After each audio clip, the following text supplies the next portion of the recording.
Hey guys, picture this. In the dusty heart of the Wild West, where men chased gold and glory but mostly found dirt and despair, a group of women turned survival into a savage art form, trading whispers and wiles in smoke-filled saloons, all while dodging bullets, bastards, and the brutal hand of fate. But was it glamour or just glorified grit? Stick around because the dark truth might just shatter your cowboy fantasies. Before you get comfortable, please hit like and subscribe, but only if you truly enjoy what I do. Drop a comment telling me where you're tuning in from and what time it is for you. It's always fascinating to see who's joining us from around the world. Now dim the lights, maybe turn on a fan for that soft background hum, and let's dive together into today's journey.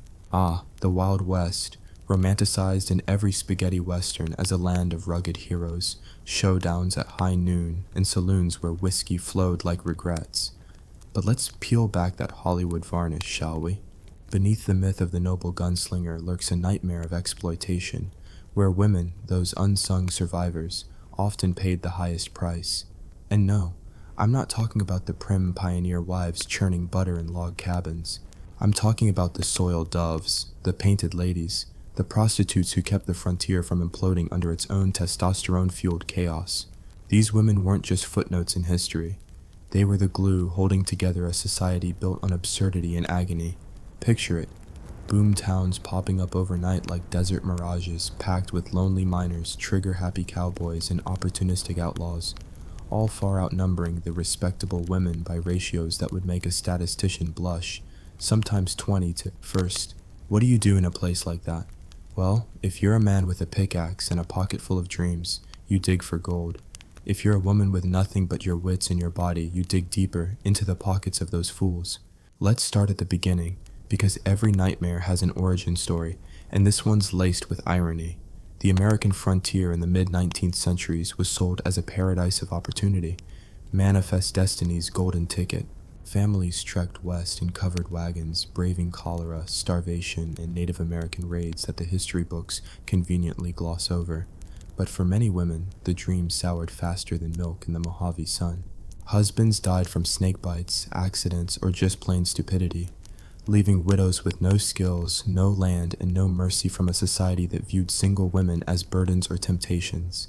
Enter prostitution, the necessary evil as the uptight preachers called it, tolerated because, hey, better those fallen women distract the rowdy boys than have them eyeing the mayor's daughter. Absurd, right? In a land preaching freedom and equality, women were funneled into the sex trade like cattle through a chute. Some were seduced and abandoned by silver-tongued cads back east, their reputations ruined in an era when virginity was currency. Others were daughters of the trade, born into brothels where mama's work was just another chore.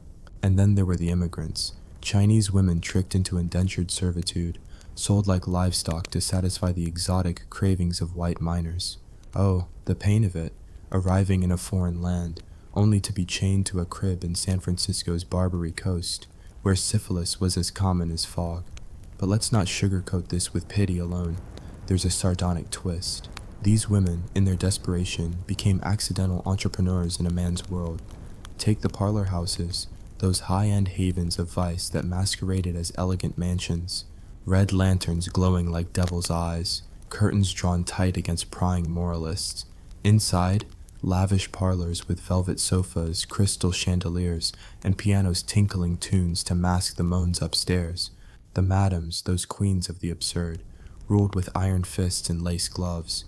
They weren't just pimps. They were business tycoons, charging entry fees, marking up champagne to extortionate prices, and splitting earnings 50-50 with their girls. And the girls?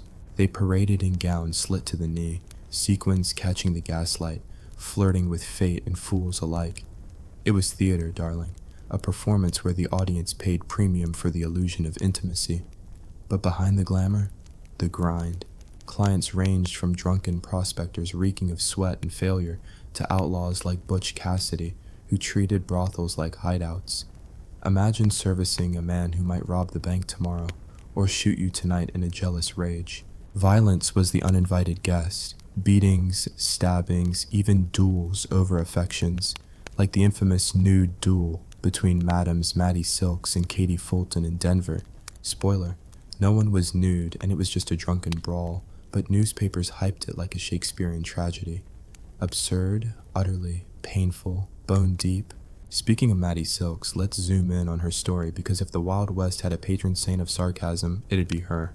Born Martha Reddy around 1846, she ditched the drudgery of farm life for the sporting life at 19, claiming she never turned a trick herself, just managed the talent. Ha! In a world where survival meant bending truths like saloon poker cards. She hopped from Springfield to Dodge City, Georgetown to Denver, building an empire on men's weaknesses.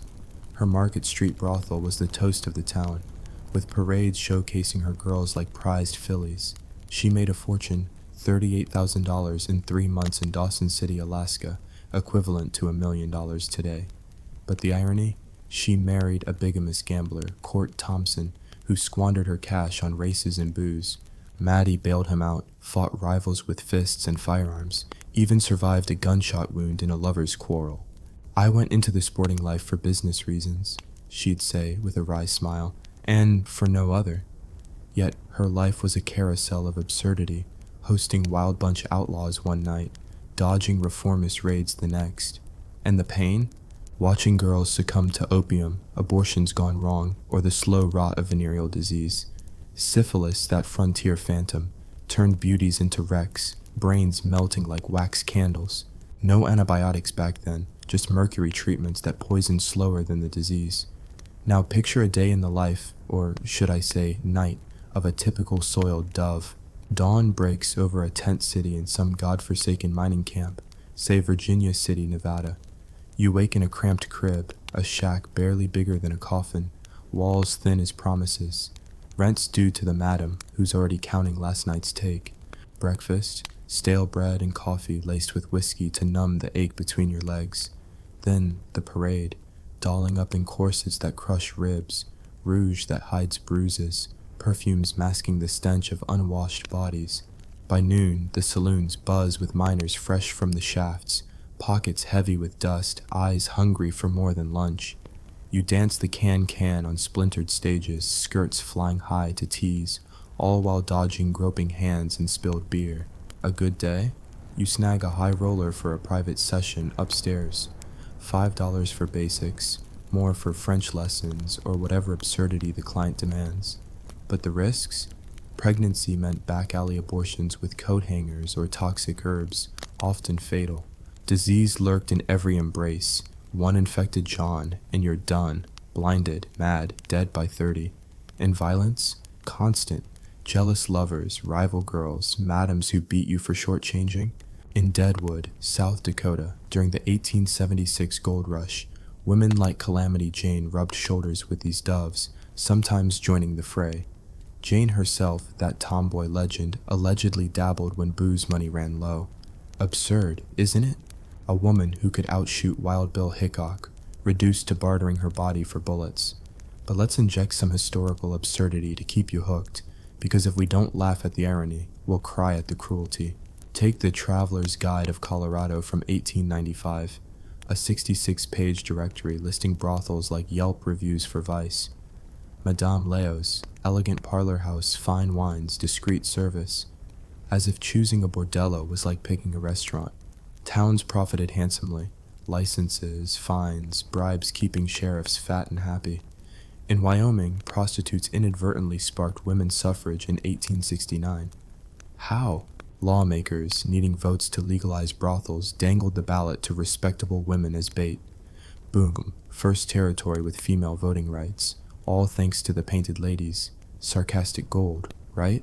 These women, deemed moral refuse, accidentally advanced equality while proper ladies clutched pearls. And the outlaws? Fanny Porter's San Antonio brothel was a Wild Bunch HQ, champagne for Butch Cassidy, hideouts for the Sundance Kid. Etta Place, Sundance's gal, started there, turning from dove to desperado. Pain wrapped in legend, these women enabled the myths we adore, yet history buried their suffering under saloon sawdust. Zoom out to the broader nightmare. The frontier's underbelly was a petri dish of despair. Chinese women like Ah Toy in San Francisco arrived as brides, but ended in chains servicing hordes in banios for pennies, White mobs attacked them during anti-Chinese riots, blaming yellow peril for diseases they spread. Black women fared no better, segregated to all-colored houses, earning less, facing more abuse. In El Paso, Texas, Madam Alice Abbott kept a photo album of her girls, smiling for the camera like sorority sisters. But flip the page, gunshot wounds from Madam rivalries, like when Bessie Colvin switched houses and sparked a groin-shooting feud. Hilarious in headlines, horrific in hospitals, and suicide? Christmas was peak season, lonely doves overdosing on laudanum, bodies dumped in potter's fields. One historian notes, after the fourth or fifth child, wives shunned husbands, men turned to brothels. Absurd domestic dodge, but the pain? Women bearing the brunt, bodies as battlegrounds. As we wrap this first leg of our sordid safari, ponder this. These women weren't villains or victims alone. They were survivors in a system rigged against them. They built economies, funded schools with sin taxes, and outwitted the law longer than many sheriffs lasted. Yet, the Wild West chewed them up, spat them out, and romanticized the chewers. What do you think? Was it empowerment or entrapment? Drop a comment with your take, and tell me. If you were a frontier woman, would you risk the parlor house or the prairie plow? We'll uncover more madams and their madcap misadventures in part 2, like Dora Dufran's Deadwood Dynasty and Pearl de Vere's 1000 Nights. Stay tuned, folks. The nightmare's just beginning. Buckle up, because we're diving back into the Wild West's underbelly, where the line between survival and surrender was thinner than a saloon girl's stockings. If you thought part 1 was a wild ride, grit, glamour, and gut-wrenching irony, well, hold on to your Stetsons. This time, we're peeling back another layer of the dark truth about the frontier's prostitutes, those sharp-witted women navigating a world that dealt them a rotten hand. From boomtown brothels to the absurd schemes that kept them afloat, this is a tale of cunning, heartbreak, and the kind of audacity that makes you wonder if they were the real outlaws. So, grab a whiskey or a coffee if you're feeling civilized, and let's wade deeper into this historical cesspool. Oh, and drop a comment. Which Wild West character would you want to share a drink with, and why? Let's keep this campfire chat alive. Picture Deadwood, South Dakota, 1876, where the air smells of pine, gunpowder, and desperation. The Black Hills gold rush turned this muddy camp into a carnival of chaos. Saloons on every corner, miners blowing their dust on booze and bets, and prostitutes keeping the whole mess from boiling over. These women weren't just selling sex. They were selling sanity in a world gone mad. Take Dora Dufran, Deadwood's queen of vice, a madam whose name still echoes like a gunshot in the Dakota winds. Born Amy Helen Bolshaw in 1868, she ditched a respectable life for one of profit and peril. By her 20s, she ran a string of brothels from Deadwood to Belforge, branding them with cheeky names like Diddle and Dora's. Her empire wasn't just a house of ill repute, it was a social hub, a bank, and a makeshift hospital rolled into one. Miners came for pleasure, sure, but they stayed for the gossip, the loans, and the occasional bandage for a knife wound. Dora's girls, decked in lace and lies, worked 14-hour shifts, dodging drunks and dreaming of escape. The irony?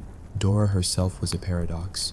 Married to a gambler, Joseph Dufran, who respected her hustle but rarely shared her bed. She was a businesswoman in a man's game, outsmarting sheriffs and rivals while penning poetry about her fallen angels. Painful? Sure. Her girls faced the usual horrors, disease, abuse, and the ever-looming threat of reformists itching to shut her down. But Dora's wit was her weapon. She once threw a charity ball for smallpox victims, raising thousands while flipping the bird to the moralizing crowd. Absurd, right? In a town where men killed over a card game, she played the system like a fiddle. Now, let's zoom out to the wider frontier, where every boomtown had its own Dora, each with a story dripping in sarcasm and survival. In Cripple Creek, Colorado, Pearl de Vere turned the oldest profession into high art. Arriving in 1893, this 31-year-old beauty, real name Eliza Martin, built the old homestead, a parlor house so swanky it made miners forget their muddy boots. Velvet drapes, Turkish carpets, and a telephone. Yes, a telephone in 1890s Colorado, gave her joint an air of Parisian decadence. Her girls, dubbed the fairest flowers of the West, charged $50 a night, a fortune when a miner's daily wage was $3. Pearl herself was a vision in pink taffeta, her auburn hair piled high, flirting with tycoons while keeping a derringer tucked in her garter. The catch? Her clients included married men whose wives picketed outside, clutching Bibles and hurling insults. Pearl's response? She hosted a gentleman's night with free champagne, laughing as the town's elite sneaked in through the back. But the pain was real. Pearl died at 36, overdosing on morphine after a fight with her lover, a gambler who'd blown her savings. Her sister, sent to collect the body, took one look at the brothel and fled, leaving Pearl to be buried in a $1,000 gown, paid for by an anonymous admirer. The absurdity of it all. A woman who lived like a queen, dead in a haze of despair, her grave now a tourist stop. Let's talk survival, because that's what this was. A brutal chess game where every move cost something. Prostitutes didn't just work, they schemed. In San Francisco's Barbary Coast, the lowest rung was the crib girls, women crammed into shacks no bigger than a privy, servicing dozens daily for 25 cents a pop. Chinese immigrants like Ah Toy's girls faced the worst, locked in by tong gangs, beaten for resisting, and discarded when disease took hold. Yet, some clawed their way up. Take Laura Fair, a Nevada madam who parlayed her earnings into real estate, only to shoot her lover in a jealous rage on a ferry in 1870. The trial? A circus. Newspapers called her a she-devil, but women packed the courtroom, cheering her defiance. She walked free, proving the frontier's warped justice. Seduce a man, you're damned. Shoot one, you're a star. Then there's Julia Boulette, Virginia City's darling, who ran a one-woman show in the 1860s. Miners adored her. Julia wasn't just a lover. She nursed them through fevers, lent them cash, even joined volunteer fire brigades. Her reward? Murdered in 1867, her killer hanged while the town mourned like she was royalty. The irony bites. These women were vital cogs in the frontier machine, yet disposable when the shine wore off. But let's lean into the absurd, because the Wild West loved its theatrics. Brothels weren't just businesses, they were stages for the ridiculous. In Tombstone, Arizona, the Birdcage Theater doubled as a saloon, gambling hall, and bordello, with cages suspended from the ceiling, where girls performed acts for gawking crowds. Picture it, a miner tossing coins to watch a half-dressed woman sing My Darling Clementine while dodging thrown bottles. Downstairs, poker games turned deadly, with 140 bullet holes still pockmarking the walls today. The madam, Josephine Marcus, later ran off with Wyatt Earp.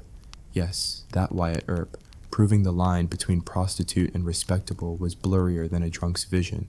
And in Denver, Jenny Rogers built a mirrored brothel so clients could admire their own vanity while sinning. Her trick? Blackmail. She'd spy through peepholes, noting which politician or preacher was with whom, then cash in later. When reformers tried to shut her down, Jenny donated to their churches, grinning as they pocketed tainted money. The hypocrisy was thicker than the dust on the Oregon Trail. Pain, though, was the constant shadow. Venereal diseases were a death sentence. Gonorrhea blinded, syphilis disfigured. Doctors were quacks, peddling arsenic or mercury that killed faster than the clap. Pregnancy was another trap. No contraception, just herbs like pennyroyal that often poisoned the mother. Abortionists, often madams themselves, wielded knives in back rooms, with infection rates that'd make a surgeon wince. And the law? A fickle friend. Prostitutes paid fines to sheriffs, essentially bribes to operate, but raids were common when elections loomed. In Cheyenne, Wyoming, a 1880s ordinance banned prostitutes from the respectable side of town, forcing them into red light districts where rent was triple. Yet these women fought back with grim humor. In Leadville, Colorado, madams hosted fallen angels' balls, inviting minors to dance with girls in costumes mocking the clergy, feathers, halos, and devilish smirks. The church raged, but the town laughed, and the cash kept flowing. Let's pause on the kids, because yes, children were part of this grim circus. Many prostitutes were mothers, their babies raised in brothels or sent to orphanages. Some madams, like Belle Brezing in Lexington, Kentucky, started as teenage prostitutes, pregnant by clients, only to rise as madams themselves. Belle's daughter was raised respectably in a boarding school, funded by her mother's sin. The irony stings. A woman scorned by society, sacrificing everything to give her child a shot at purity. Others weren't so lucky. Crib girls often abandoned newborns in alleys, unable to feed them. In San Francisco, paper bag babies became slang for infants left on doorsteps, wrapped in whatever was handy. The pain of it cuts deep. These women, judged as heartless, were often just hopeless, trapped in a cycle where love was a luxury they couldn't afford. And the men? Oh, they're a chapter of absurdity unto themselves. Clients weren't just lonely minors. They were judges, sheriffs, even preachers sneaking in after sermons. In Sacramento, a 1875 scandal erupted when a madam named Belle Cora was arrested alongside her lover, a city councilman. The twist? He bankrolled her brothel, then campaigned on cleaning up the city. When vigilantes lynched Belle's brother, she bailed her man out of jail, only for him to dump her for a proper wife. Belle's end? She died of pneumonia, her fortune gone to legal fees. Meanwhile, in Montana, Madam Chicago Joe ran a dance hall so popular it funded the town's first school. When reformers tried to close her down, she hired a lawyer and won, proving the frontier's golden rule. Money talks louder than morals. But the pain lingered. Joe's girls, some as young as 15, burned out fast, their youth traded for a few years of profit. As we wrap this second act, let's linger on the absurdity that defined these women's lives. They were outcasts, yet linchpins, despised, yet indispensable. They turned desperation into defiance, laughing in the face of a society that used them then spat them out. What's your take? Were these women victims of circumstance or masters of their fate? Drop a comment with your thoughts and tell me. If you ran a Wild West brothel, what ridiculous rule would you enforce to keep the chaos in check? Next time, we'll chase the trail to the bordellos of the Pacific Northwest and the tragic queens who ruled them. Like Portland's Nellie Curtis, whose secrets could topple empires. Stay tuned, because this nightmare's got more twists than a rattlesnake's spine. Welcome back, you gluttons for historical grit, to the third act of our Wild West saga, where the brothels burn bright and the irony cuts deeper than a Bowie knife. If you've stuck with us through the dust and despair, you know the frontier's soiled doves weren't just surviving. They were outwitting a world that stacked the deck against them. This time, we're trekking to the Pacific Northwest, where the rain-soaked streets of Portland and Seattle hid bordellos as wild as the men they served. Think less cowboy romance, more survival with a side of sarcasm. These women juggled lust, law, and lunacy, turning pain into profit while the moralists clutched their rosaries. So, light a cigar, pour something strong, and let's unravel this tapestry of absurdity and anguish. Drop a comment. What's the wildest Wild West story you've ever heard, and does it top the madness we're diving into? Keep this saloon buzzing. Let's set the scene in Portland, Oregon, 1880s, where the Willamette River carried dreams of gold and timber, but mostly delivered mud and misery. The city was a boom town on steroids. Saloons, gambling dens, and brothels sprouted like weeds in a rain-soaked gutter. Enter Nellie Curtis, Portland's Madame Extraordinaire, a woman whose life reads like a dime novel written by a drunk. Born in the 1850s New York, Nellie, real name Mary Kinder, fled a broken home for the frontier, landing in Portland with nothing but charm and a knack for chaos. Her brothel, the Parisian Mansion, was the crown jewel of vice, a 3-story palace with mahogany staircases, crystal chandeliers, and girls who could make a lumberjack weep. Nellie didn't just run a business, she ran a racket. She bribed cops, blackmailed politicians, and threw parties so lavish they made the Oregonian's front page, under headlines like Den of Iniquity. The absurdity? Nellie was a philanthropist on the sly, donating to orphanages while dodging raids from the Women's Temperance League. Her girls charged $10 for a dance, $20 for more, and Nellie's cut kept her in furs. But the pain was never far off. Her top girl, Lottie, died of tuberculosis at 22, coughing blood in a silk-sheeted bed while clients waited downstairs. Nellie buried her in an unmarked grave to avoid scandal, then threw a ball that night to keep the cash flowing. Heartless? Maybe. Heartbroken? Definitely. Zoom out to Seattle, where the Klondike gold rush of 1897 turned a sleepy port into a circus of greed. Here, Madame Lou Graham ruled the roost, a pint-sized dynamo with a mind sharper than a prospector's pick. Lou, born Dorothea Georgine Emile Oben in Germany, arrived in Seattle in 1888, her past a mystery wrapped in a smirk. Her parlor house on Washington Street was a masterpiece of misdirection, officially a sewing school. It offered private lessons for minors flush with gold. Lou's girls, some imported from San Francisco, wore satin gowns and spoke French to class up the joint. She charged $100 a night, insane money when a steak dinner cost a quarter, and invested her profits in real estate, owning half of downtown Seattle by 1900. The irony? When reformers tried to shut her down, Lou donated a fire engine to the city, earning a parade in her honor. A madam celebrated as a civic hero. But the pain was raw. Lou's health crumbled under syphilis, contracted from a client in her early days. She died in 1903 at 45, her fortune willed to schools, leaving a legacy that both shamed and saved Seattle. Her girls? Most faded into obscurity, their bodies broken by disease or drink, their names erased by a city eager to forget its sins. Let's talk about the system, because prostitution in the Northwest was a machine oiled by hypocrisy. Towns relied on sin taxes, fines, and licenses paid by madams to fund roads, schools, even churches.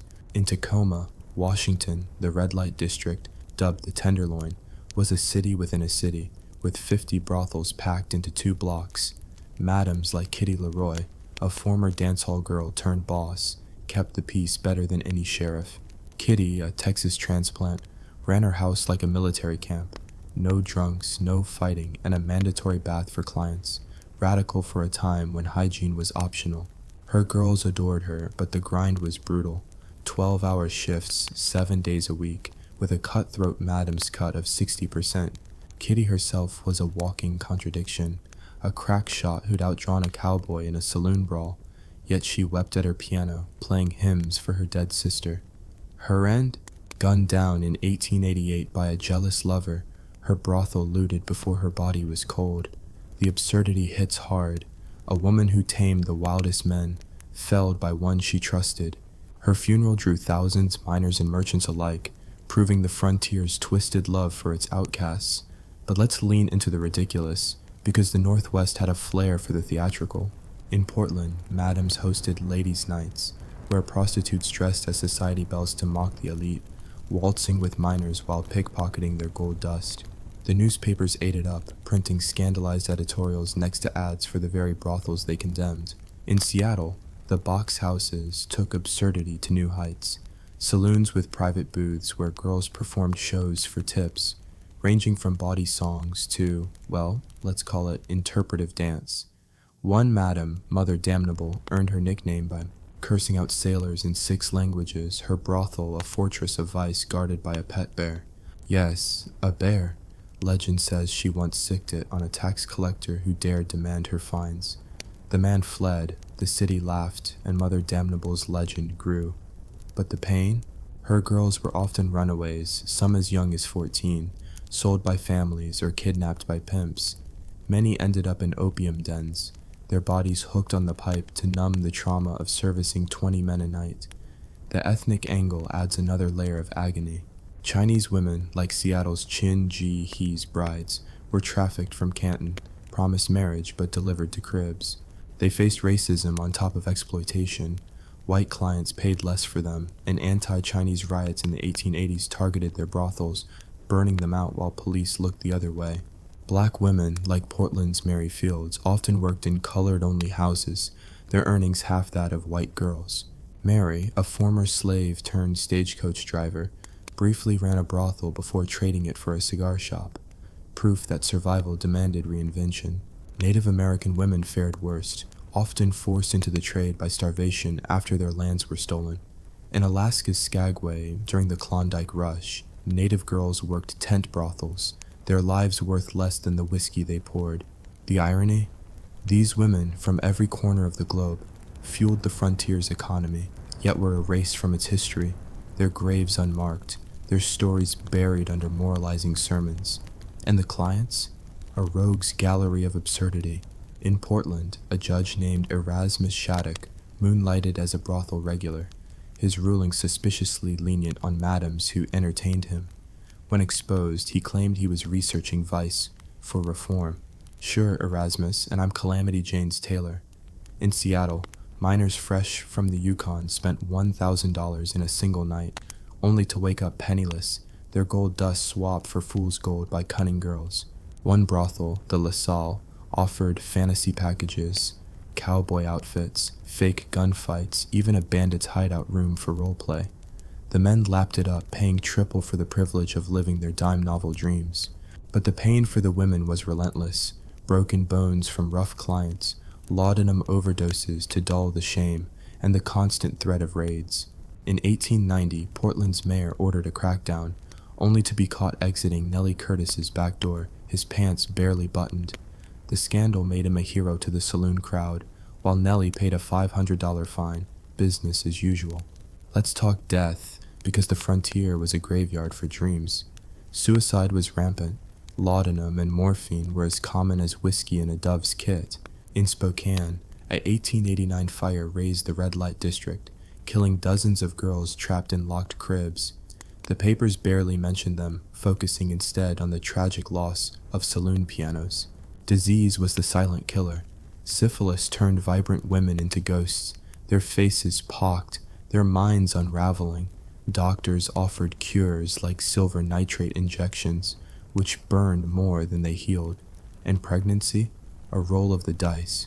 Abortionists used knitting needles or turpentine, often leaving girls bleeding out on attic floors.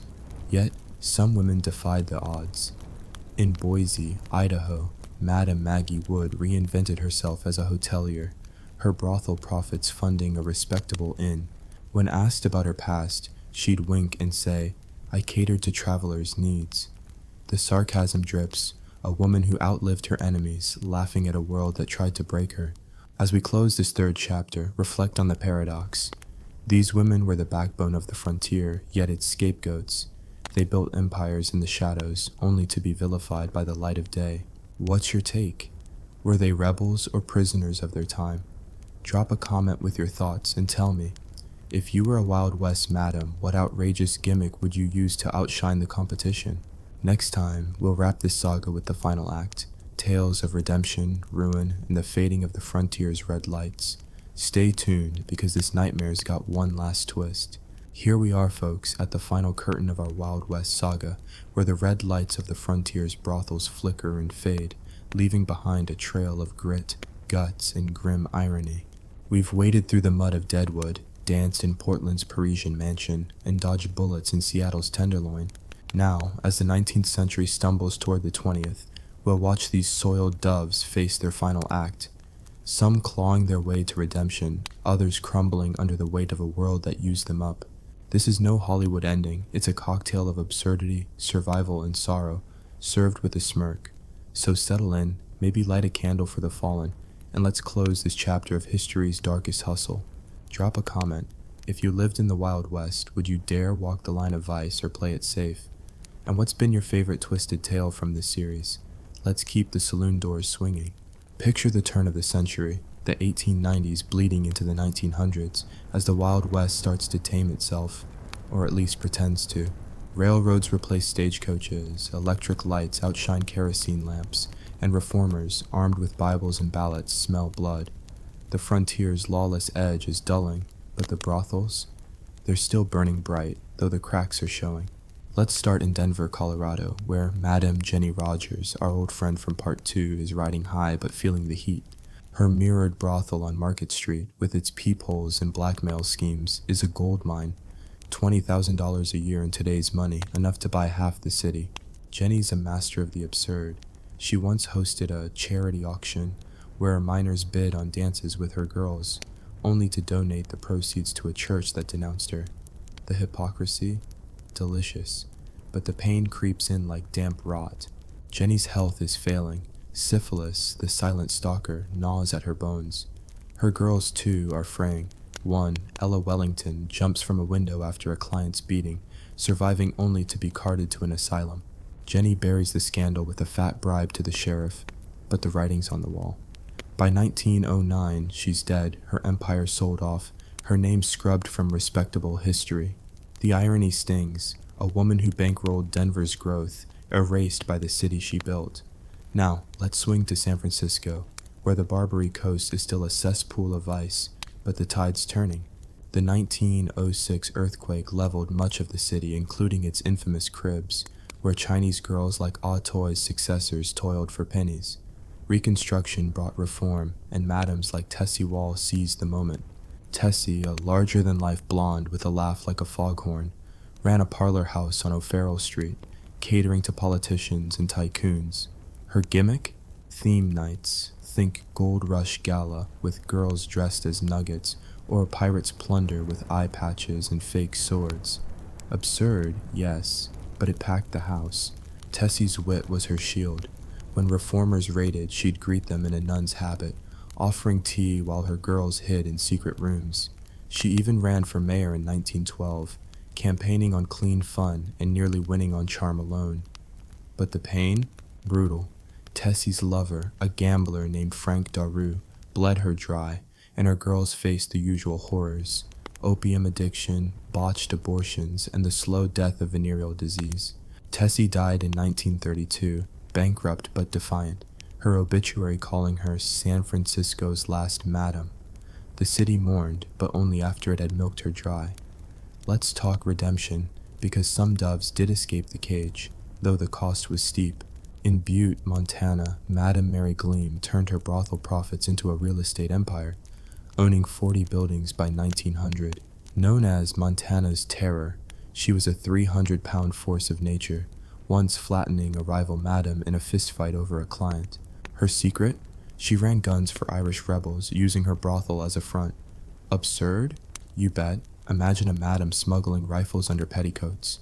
But when reformers cracked down, Mary pivoted, opening a hotel and posing as a widowed philanthropist. She died in 1914, her past buried under a tombstone carved with angels. Her girls weren't so lucky. Many ended in unmarked graves, victims of laudanum or violence. Then there's Sadie Orchard, New Mexico's darling, who ran a Hillsborough brothel during the 1880s silver boom. Sadie, a former actress, played the Southern belle to perfection, her drawl charming minors into emptying their pockets. She saved enough to open a stagecoach line, becoming one of the first women to own a transport business. But the pain lingered.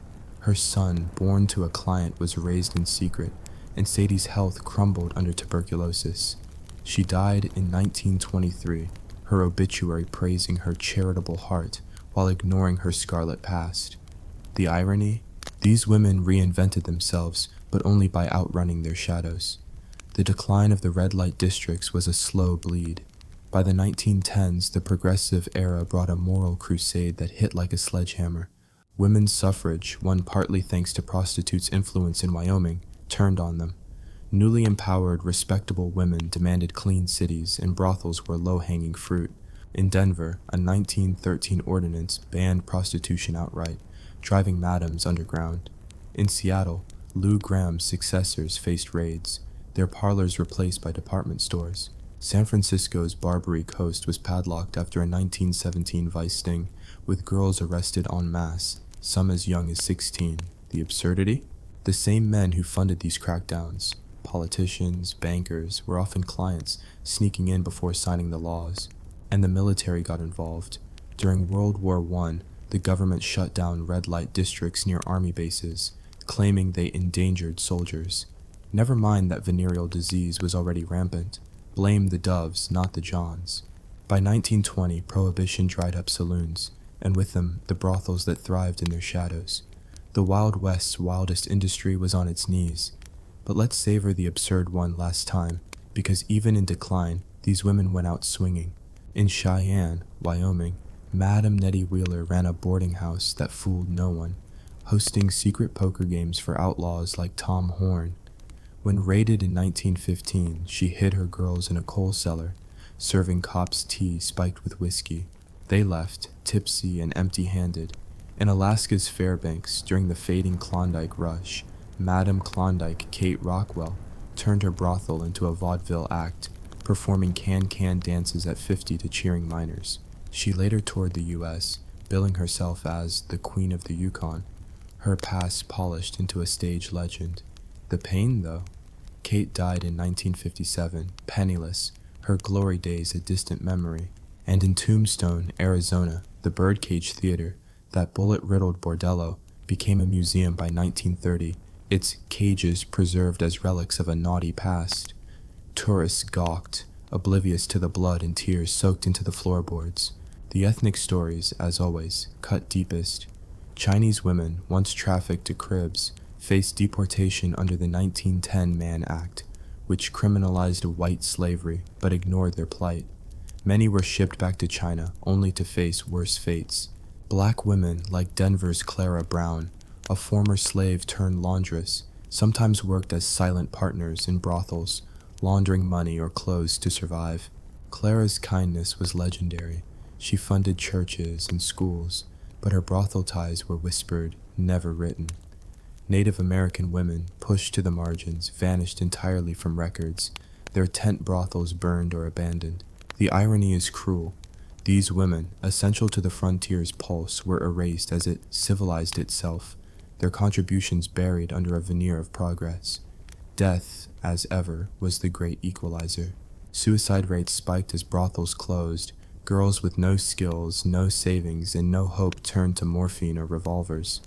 In San Antonio, Madame Fanny Porter, once a Wild Bunch hideout queen, died in 1919, her health broken by years of dodging raids. Her girls scattered, some to prisons, others to streets. Disease remained the grim reaper.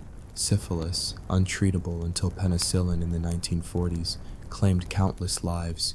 One Denver hospital recorded 60% of its female patients as prostitutes, most under 30, most dead within a year. And children? The lucky ones, like Belle Breezing's daughter, escaped to respectable lives. The rest? Orphanages, or worse, sold into the same trade as their mothers. The pain is almost too much to bear, yet these women bore it, their resilience a middle finger to a world that despised them. As we close this saga, let's reflect on the legacy. The Wild West's prostitutes weren't just victims or villains, they were architects of survival, building empires in a land that offered them nothing but scorn. They funded towns, shaped laws, and outsmarted the men who wrote history. Yet their names, Maddie, Dora, Pearl, Nellie, survive only in whispers, their graves often unmarked, their stories twisted into myth. Were they pioneers of their own destiny or pawns in a brutal game? That's for you to decide. Drop a comment with your final thoughts. What's the one lesson this dark history teaches us? And if you could honor one of these women with a monument, who'd it be and why? Thanks for riding this dusty trail with me. Until next time, keep chasing the stories that history tried to bury. Imagine this. In the scorching summer of 1071, a proud Byzantine emperor marches into the heart of Armenia with an army that could conquer the world, or so he thinks, only to be outmaneuvered, betrayed, and utterly humiliated by a nomadic sultan who wasn't even looking for a fight. The Battle of Manzikert wasn't just a clash of swords, it was the absurd punchline to Byzantium's fading glory, a day where ego, treachery, and sheer bad luck doomed an empire to centuries of decline. Buckle up, because this tale of historical horror is about to unfold. Ah, the Byzantine Empire in the 11th century, once the glittering heir to Rome, now a bloated bureaucracy riddled with scheming courtiers and emperors, more interested in palace intrigues than defending borders. Picture Constantinople, that jewel of the East with its massive walls, golden domes, and streets buzzing with merchants from every corner of the known world.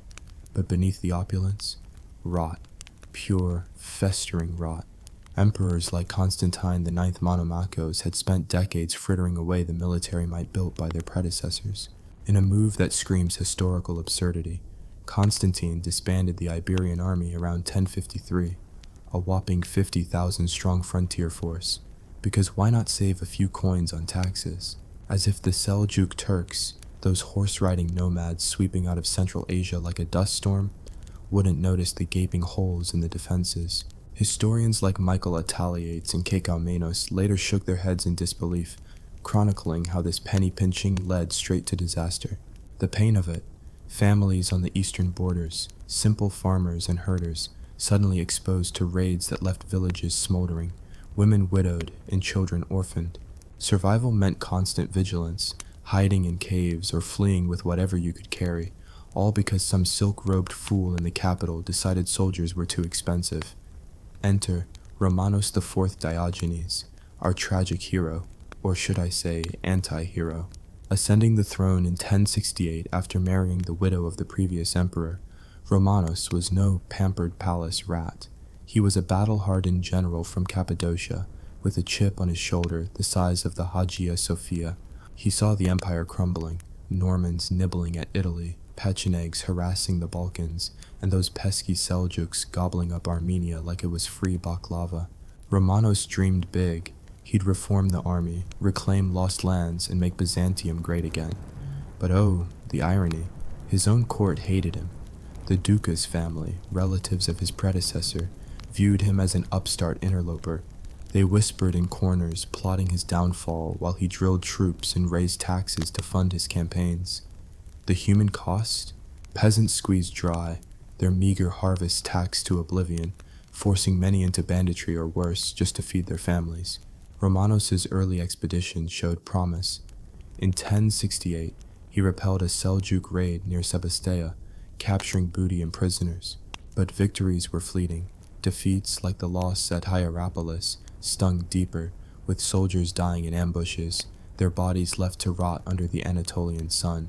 Meanwhile, on the other side of this brewing storm, meet Alp Arslan, the heroic lion of the Seljuks. This sultan wasn't some bloodthirsty barbarian. He was a shrewd operator, consolidating power after succeeding his uncle Tugrul in 1063. The Seljuks, descendants of nomadic Turkic tribes, had converted to Islam and built an empire stretching from Persia to the edges of Byzantium. Alp Arslan focused southward, eyeing the Fatimid Caliphate in Egypt, not really itching for a scrap with the Byzantines. In fact, he'd signed a peace treaty with them in 1069, after capturing the Armenian capital Ani in a brutal 25-day siege that saw walls breached and inhabitants massacred or enslaved. The absurdity? While Romanos geared up for war, Alp Arslan was busy with internal affairs, quelling rebellions and securing alliances. His army was a marvel of mobility, light cavalry archers who could ride all day, loose arrows like rain and vanish before the enemy could close. But life for his warriors? Grueling. Endless marches across deserts, surviving on dried meat and mare's milk, with the constant threat of betrayal from tribal rivals. One wrong move, and you'd be skewered by your own kin. Talk about job insecurity. Romanos, undeterred by the treaty, launched his grand campaign in 1070 to 1071. He mustered a massive force. Estimates vary wildly, but let's say around 40,000 souls. A polyglot horde of Byzantine tagmata, professional troops, thematic levies, local militias, and mercenaries galore. Fierce Normans under Roussel de Bayeux, axe-wielding Varangians, Viking descendants, Armenians with grudges against everyone, and even Turkic Uz and Pechenegs, who were as likely to switch sides as change socks. The emperor's baggage train was a sight to behold. Luxurious tents, silver plates, and enough supplies to feed a small nation. But here's the sardonic twist. This opulence bred resentment. Mercenaries grumbled about pay, locals about taxes, and everyone about the heat. As they marched east from Constantinople in March 1071, crossing rivers and mountains, disease and desertion whittled them down. Imagine the pain. Soldiers trudging in heavy armor under a blistering sun, feet blistered, water rations foul, watching comrades drop from dysentery or heat stroke. Families back home prayed to icons, unsure if their men would return as heroes or ghosts. Alp Arslan got wind of this invasion while campaigning in Syria. At first, he dismissed it as another raid, but scouts reported the Byzantine behemoth advancing toward Lake Van. In a move dripping with historical irony, the Sultan donned a white shroud, symbolizing his readiness to die as a martyr, and rallied his troops, about 30,000 to 40,000, mostly cavalry, with promises of paradise or plunder. He diverted north, crossing the Euphrates in a forced march that tested his men's endurance to the breaking point. Riders collapsed from exhaustion, horses lamed, but Alp Arslan pressed on, his spies feeding him intel while harassing Romanos' flanks. The Byzantines captured Manzikert, modern Malazgirt, on August 23rd with ease, its garrison surrendering without a fight. Victory seemed at hand. Romanos split his forces, another absurd decision, sending half under Joseph Tarchaniot, including many mercenaries, to secure nearby Kliat, Ahlat. What happened to them? Poof, they vanished. Some say they fled upon hearing of Seljuk approach, others whisper betrayal. Either way, Romanos was left with maybe 20,000 men, his strength halved like a bad investment. As the armies converged, skirmishes erupted. On August 24th, Byzantine foragers clashed with Seljuk scouts, arrows flying like angry bees. Nicephorus Bryennius led a counterattack but was repulsed, his men cut down in hit-and-run ambushes. The Seljuks' tactics were maddening, feigned retreats luring Byzantines into traps, where volleys of arrows turned advances into bloodbaths. That night, Turkic mercenaries in Romanos' camp defected en masse, shouting battle cries as they rode to join their kin. Panic spread like wildfire. Soldiers huddled around campfires, whispering of omens and treachery. Romanos, ever the stoic, rejected Alp Arslan's peace envoys the next day. The Sultan offered terms: return captured fortresses, pay tribute, and go home. But Romanos, smelling weakness, demanded the Seljuks surrender their camp first. Hubris, thy name is emperor. The pain of the common soldier? Endless. Wounds festered without proper care. Rations dwindled, and morale plummeted as leaders bickered. Andronikos Doukas, commanding the reserve, seethed with jealousy, his family ties pulling him toward sabotage. August 26th dawned hot and tense. Romanos arrayed his forces in classic Byzantine fashion.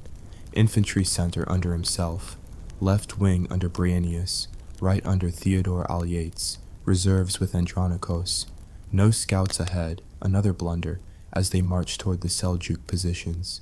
Alp Arslan, outnumbered but outsmarting, formed a crescent, his center weak to draw the Byzantines in, wings ready to envelop. The battle kicked off with Seljuk horse archers peppering the advancing Greeks, retreating just out of reach, their bows singing death. Byzantines pushed forward, capturing the empty Seljuk camp by afternoon, but exhaustion set in. The wings took the brunt, arrows piercing armor, horses screaming, men falling with shafts in throats or eyes.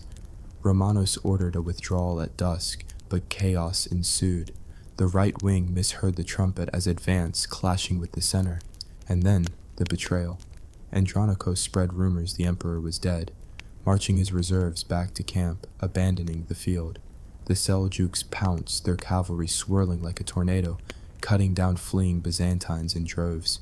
The emperor fought like a lion, his sword bloody but surrounded and wounded. He was captured, alive, but humiliated. Alp Arslan, in a moment of chivalric absurdity, treated him with respect.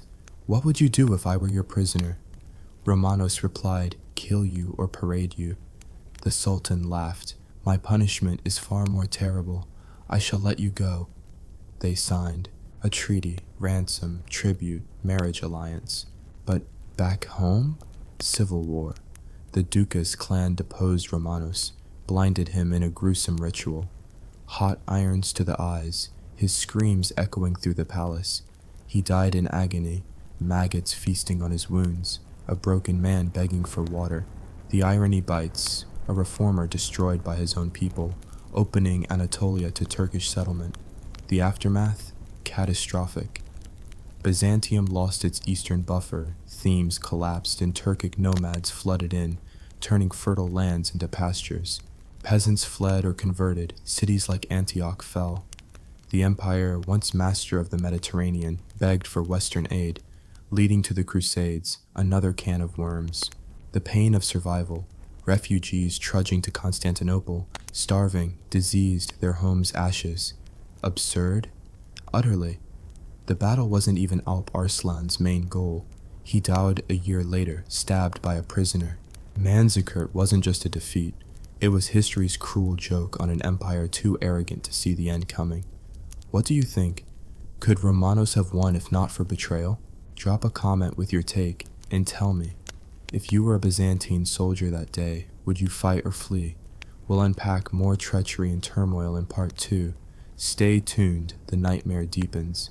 Welcome back, you history junkies, to the second act of our Manzikert mayhem, where the Byzantine Empire's dreams of glory get trampled under Seljuk hooves with a side of betrayal so thick you could spread it on toast. If you thought part 1 was a roller coaster of hubris and horror, brace yourself. This chapter dives deeper into the absurdities and agonies that turned a single battle into the opening credits of Byzantium's long decline. We're peeling back the layers of a world where emperors played chess with soldiers' lives, nomads outsmarted empires, and treachery was as common as dysentery. Grab a seat, maybe a stiff drink, and let's wade into this medieval mess. Drop a comment. What's the most epic betrayal you've read about in history, and does it top the backstabbing at Manzikert? Keep this campfire roaring. Let's rewind to the sweaty, dust-choked days leading up to August 26, 1071, near the fortress of Manzikert in eastern Anatolia. The Byzantine Empire, under Romanos IV Diogenes, is marching to reclaim its honor and its borders from the Seljuk Turks, who've been treating Armenia like their personal buffet. Romanos' army, a patchwork quilt of about 40,000 men, is a logistical nightmare. Grizzled Tagmata veterans rubbing shoulders with half-trained thematic levies, Norman mercenaries itching for loot, and Turkic ooze who'd rather be raiding than serving. The emperor's plan? Smash the Seljuks, fortify the frontier, and ride back to Constantinople a hero. Sounds grand, right? Except his court is a snake pit. The Ducas family, led by the scheming Michael VII and his uncle John, see Romanos as a threat to their dynastic dreams. They'd rather see him dead than crowned in laurels. The pain of it.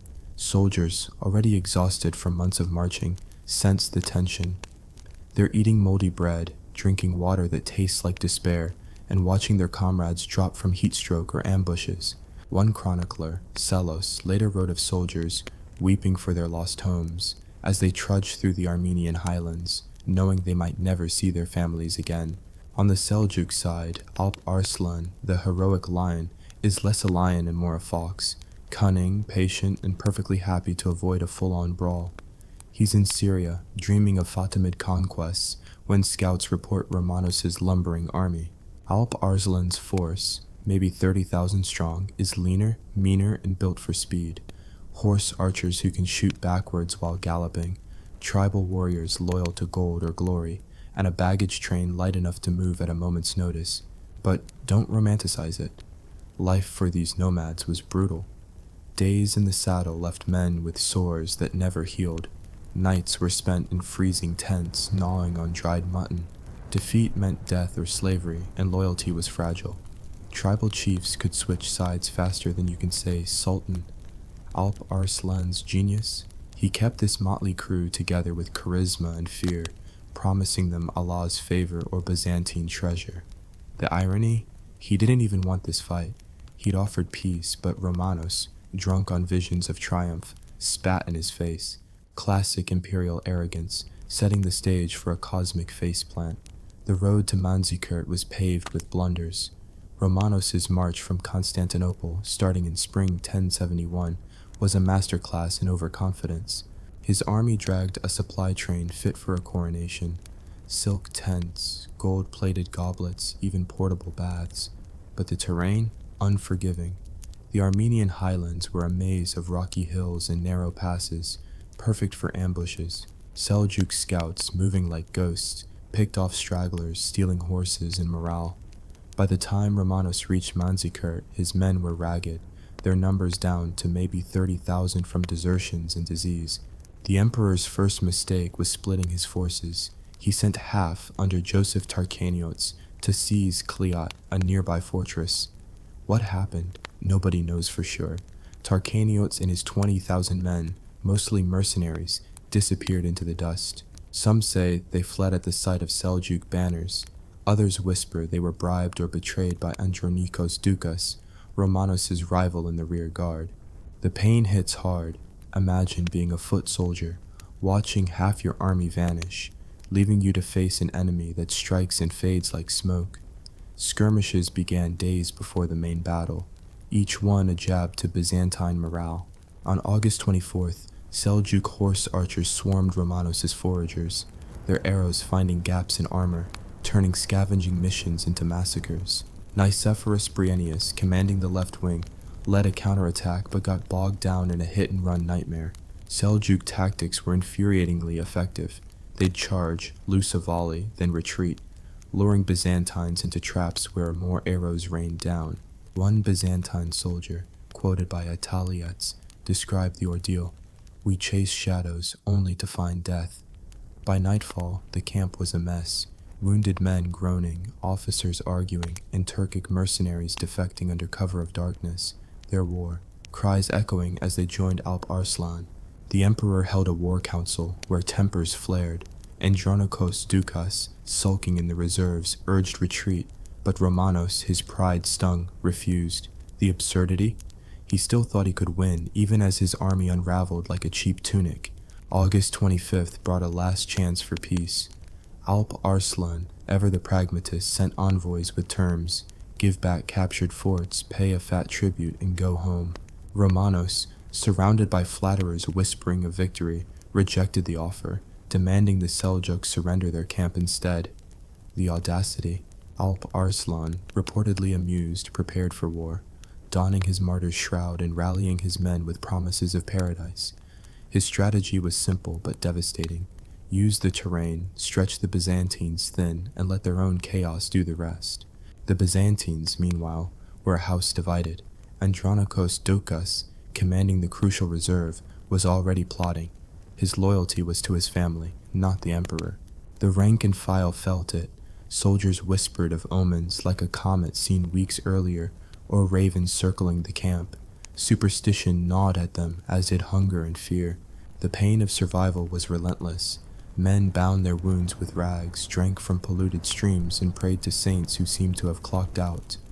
The battle's eve was a study in contrasts.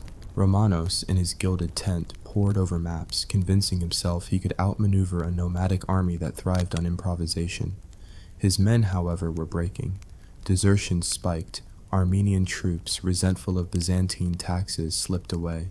The Varangians, loyal to the death, sharpened their axes, but even they grumbled about the lack of scouts. Alp Arslan, meanwhile, was in his element, his camp a hive of activity. His archers oiled their bows, shamans chanted for victory, and spies fed him every Byzantine move. The Sultan's men were tired but disciplined, driven by a mix of faith and greed. One Seljuk chronicler boasted, "Our arrows will darken the sky," and he wasn't kidding. The human cost? Immense. Families of these warriors, left behind in Persia or Turkestan, would never know if their sons died heroes or were sold as slaves in Damascus markets. When dawn broke on August 26th, Romanos formed his lines with textbook precision. Infantry in the center, cavalry on the wings, reserves in the rear. No scouts, though. His second fatal blunder. Alp Arslan's crescent formation was a trap waiting to spring, a thin center to bait the Byzantines with heavy cavalry hidden in the hills. The battle began with Seljuk archers harassing the Byzantine advance, their arrows slicing through shields and morale. Romanos pushed forward, his men sweating in heavy armor, only to find the Seljuk camp abandoned, a classic feigned retreat. By afternoon, they'd captured it, but at a cost. The wings were battered, men dropping from heat and wounds. The emperor ordered a withdrawal to regroup, but here's where the absurdity peaks. A misinterpreted trumpet call, advance instead of retreat, threw the right wing into chaos, colliding with the center. Andronikos Doukas saw his moment. Spreading lies that Romanos was dead, he marched the reserves back to camp, leaving the army exposed. The Seljuks swooped in, their cavalry encircling the Byzantines like wolves on a wounded stag. Thousands fell, their screams drowned by hoofbeats. Romanos fought to the end, his sword a blur, but numbers and treachery won. Captured, bloodied but alive, he was brought before Alp Arslan, who delivered the ultimate humiliation: mercy. The Sultan treated him like a guest, signing a treaty for ransom and alliance. But back in Constantinople, disaster. The Doukas clan seized power, declaring Michael VII emperor. Romanos, released by Alp Arslan, returned to face civil war. Captured by his own people, he was blinded, hot iron searing his eyes, a punishment so cruel it shocked even hardened courtiers. He died in 1072, worms eating his wounds, his dreams of reform as dead as his sight. The irony is savage. A man who sought to save the empire was destroyed by it.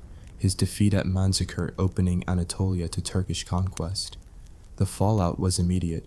Byzantine garrisons fled, leaving cities like Caesarea to be sacked. Peasants caught in the crossfire faced slaughter or enslavement, their fields burned, their churches looted. The Seljuks didn't conquer outright. They didn't need to. Nomads poured in, turning farmland into grazing grounds. The pain of survival was unbearable. Families fled west, crowding Constantinople's slums, begging for scraps. The absurdity? Byzantium's collapse was self-inflicted, a comedy of errors starring pride and betrayal. What's your take? Could better leadership have saved the day? Drop a comment with your thoughts and tell me, if you were Alp Arslan, would you have spared Romanos or paraded him? Stay tuned for part 3, where we'll explore the ripple effects of this catastrophe. The nightmare is far from over. Here we go, history fiends, diving into the third act of our Manzikert meltdown, where the Byzantine Empire's house of cards collapses under the weight of its own absurdity and the relentless hooves of the Seljuk Turks. If you thought the battle itself was a tragic circus, wait until you see the aftermath, a parade of chaos, betrayal, and survival that makes Game of Thrones look like a picnic. We're peeling back the curtain on a world where emperors are blinded, cities fall, and peasants pay the price for aristocratic egos. So, grab a quill, maybe some wine to dull the pain, and let's wade into this medieval nightmare. Drop a comment. What's the worst historical disaster you've studied, and does Manzikert's fallout top it? Let's keep this tavern talk alive. The dust of Manzikert settles on August 27th, 1071, but the real storm is just brewing. Romanos IV Diogenes, bloodied and bound, stands before Alp Arslan, the Seljuk Sultan who's just pulled off the upset of the century. In a twist dripping with irony, Alp Arslan treats his captive emperor like a VIP, offering wine, a seat, and a treaty that's more generous than a Black Friday sale. Ransom, tribute, a marriage alliance between their kids, and a promise to play nice. Romanos signs it all, probably wondering if he's dreaming or just concussed. Alp Arslan, ever the showman, sends him off with an escort, perhaps chuckling at the chaos he's unleashed. The Sultan's not wrong to laugh. He didn't just win a battle. He cracked open Byzantium's eastern frontier like a walnut. But for the Seljuk rank and file, victory's no picnic. They're exhausted, nursing wounds from arrows and swords, their horses lamed from days of hit and run. Families back in Persia wait for news, unsure if their men will return with gold or in coffins. The pain of survival cuts deep. Warriors limp home, some sold as slaves by rival tribes, their dreams of plunder fading faster than a desert mirage. Back in Constantinople, the news of Manzikert hits like a meteor. The Dukas clan, those snakes in silk, seize their moment. Romanos, still trudging back, is declared a loser and a liability. Michael VII Dukas, a bookish twerp who'd rather read Plato than wield a sword, is crowned emperor by his scheming Uncle John. The court, a nest of vipers, buzzes with plots. When Romanos reaches Byzantine soil, he tries to rally loyalists, raising a ragtag army to reclaim his throne. But the Dukas machine is relentless. In 1072, at Dokeia, Romanos' forces are crushed, and he's captured by his own people, not Turks. The punishment? Blinding, a Byzantine favorite for dethroned emperors. Hot irons sear his eyes, his screams echoing through a stone cell. Infection sets in, maggots crawling in the wounds. By summer's end, Romanos is dead, begging for water, his vision of a restored empire as dead as his sight. The irony is brutal. A warrior emperor, humbled by nomads, destroyed by his own court.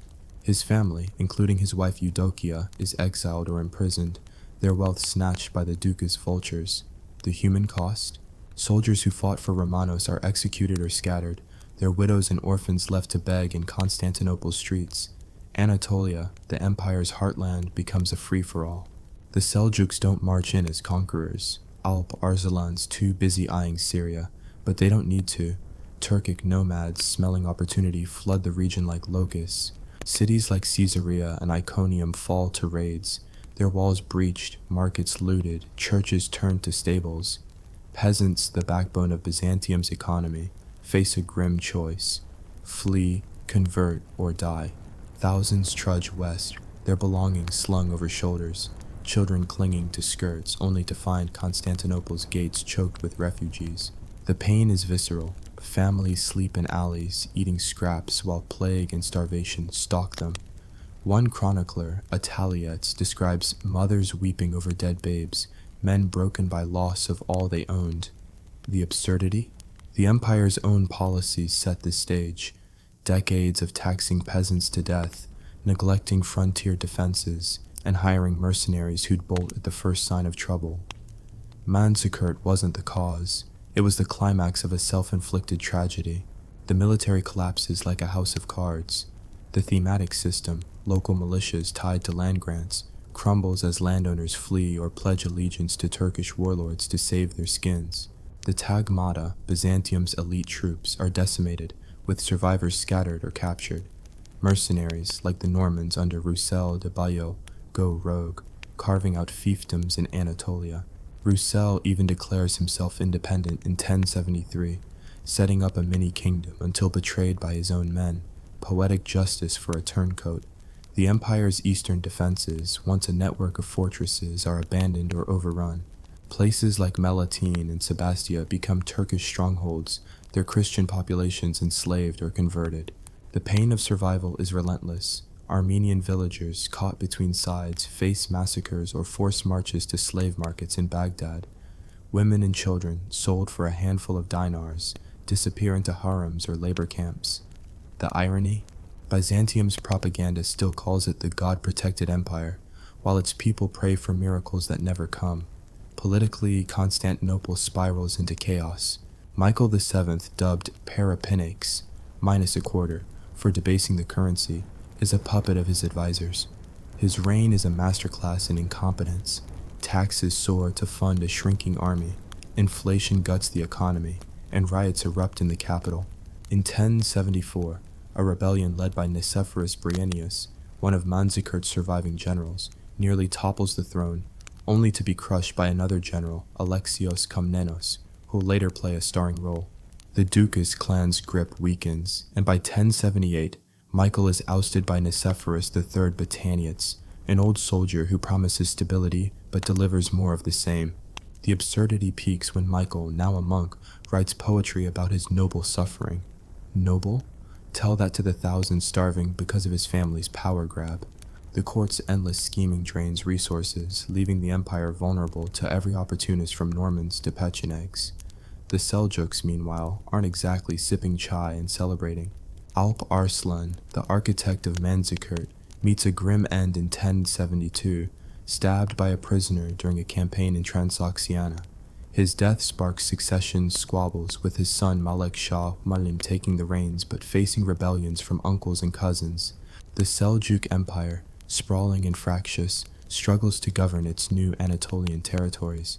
Turkic tribes, loyal only to loot, settle in the region, grazing their herds where wheat once grew.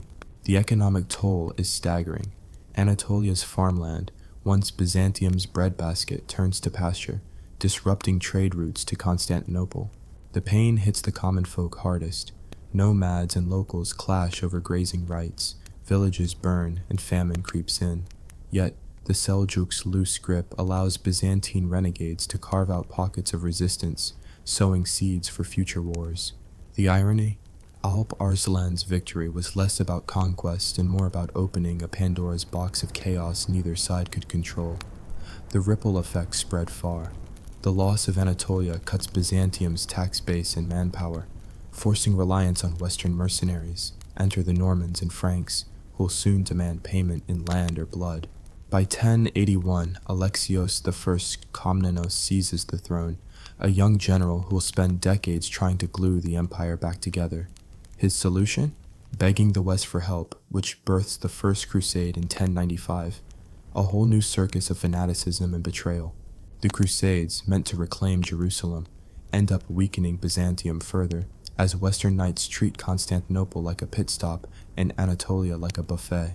The pain of survival lingers. Greek villagers caught between Crusaders and Turks face looting from both sides, their churches desecrated, their lives upended. The absurdity? Manzikert's defeat, a single day's disaster, sets off a chain reaction that reshapes the medieval world, from Constantinople's slums to Jerusalem's walls. Let's zoom in on the human toll, because history is not just kings and battles, its people. Imagine a Byzantine farmer in Cappadocia, waking to find his fields trampled by Turkish horses, his daughter taken in a raid. He flees west only to be robbed by bandits or turned away by walled cities. In Constantinople, refugees crowd the Hagia Sophia, praying for deliverance while pickpockets work the crowd. Soldiers, maimed at Manzikert, beg on street corners, their tales of betrayal ignored by passers-by. The Seljuk side isn't rosy either. Tribal warriors, promised riches, often return empty-handed, their families starving in distant camps. Women in both worlds bear the brunt, widowed, enslaved, or forced to barter their bodies for food. One Armenian chronicler, Matthew of Edessa, laments, "The land weeps, its children scattered like dust." The irony is cruel. An empire built on Christian unity frays under greed, while nomads seeking grazing lands accidentally rewrite history. As we wrap this third chapter, ponder the paradox. Manzikert wasn't just a military loss, it was a betrayal of trust between emperor and soldiers, court and country, allies and empire. The fallout turned Anatolia into a battleground for centuries, its people pawns in a game of thrones. What's your take? Could Byzantium have recovered with better leadership, or was the rot too deep? Drop a comment with your thoughts and tell me, if you were a refugee fleeing Manzikert's aftermath, where would you run? Stay tuned for the final act, where we'll see how the empire limps on and the Turks reshape the east. The nightmares got one last twist. Welcome back, you gluttons for historical carnage, to the final act of our Manzikert saga, where the Byzantine Empire limps away from its 1071 humiliation, bleeding pride and territory, while the Seljuk Turks reshape the east with a smirk and a sword. We've seen Romanos IV Diogenes betrayed, blinded, and broken, Anatolia turned into a nomad's playground, and Constantinople drowning in refugees and regret. Now, we'll watch the empire stagger on, clinging to its fading glory, as the ripples of Manzikert redraw the medieval map. This is a tale of survival, absurdity, and the kind of irony that makes you wonder if history has a sick sense of humor.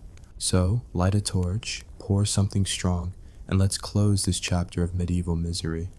Drop a comment. What's the one thing you'd do to save Byzantium from its post-Manzikert spiral?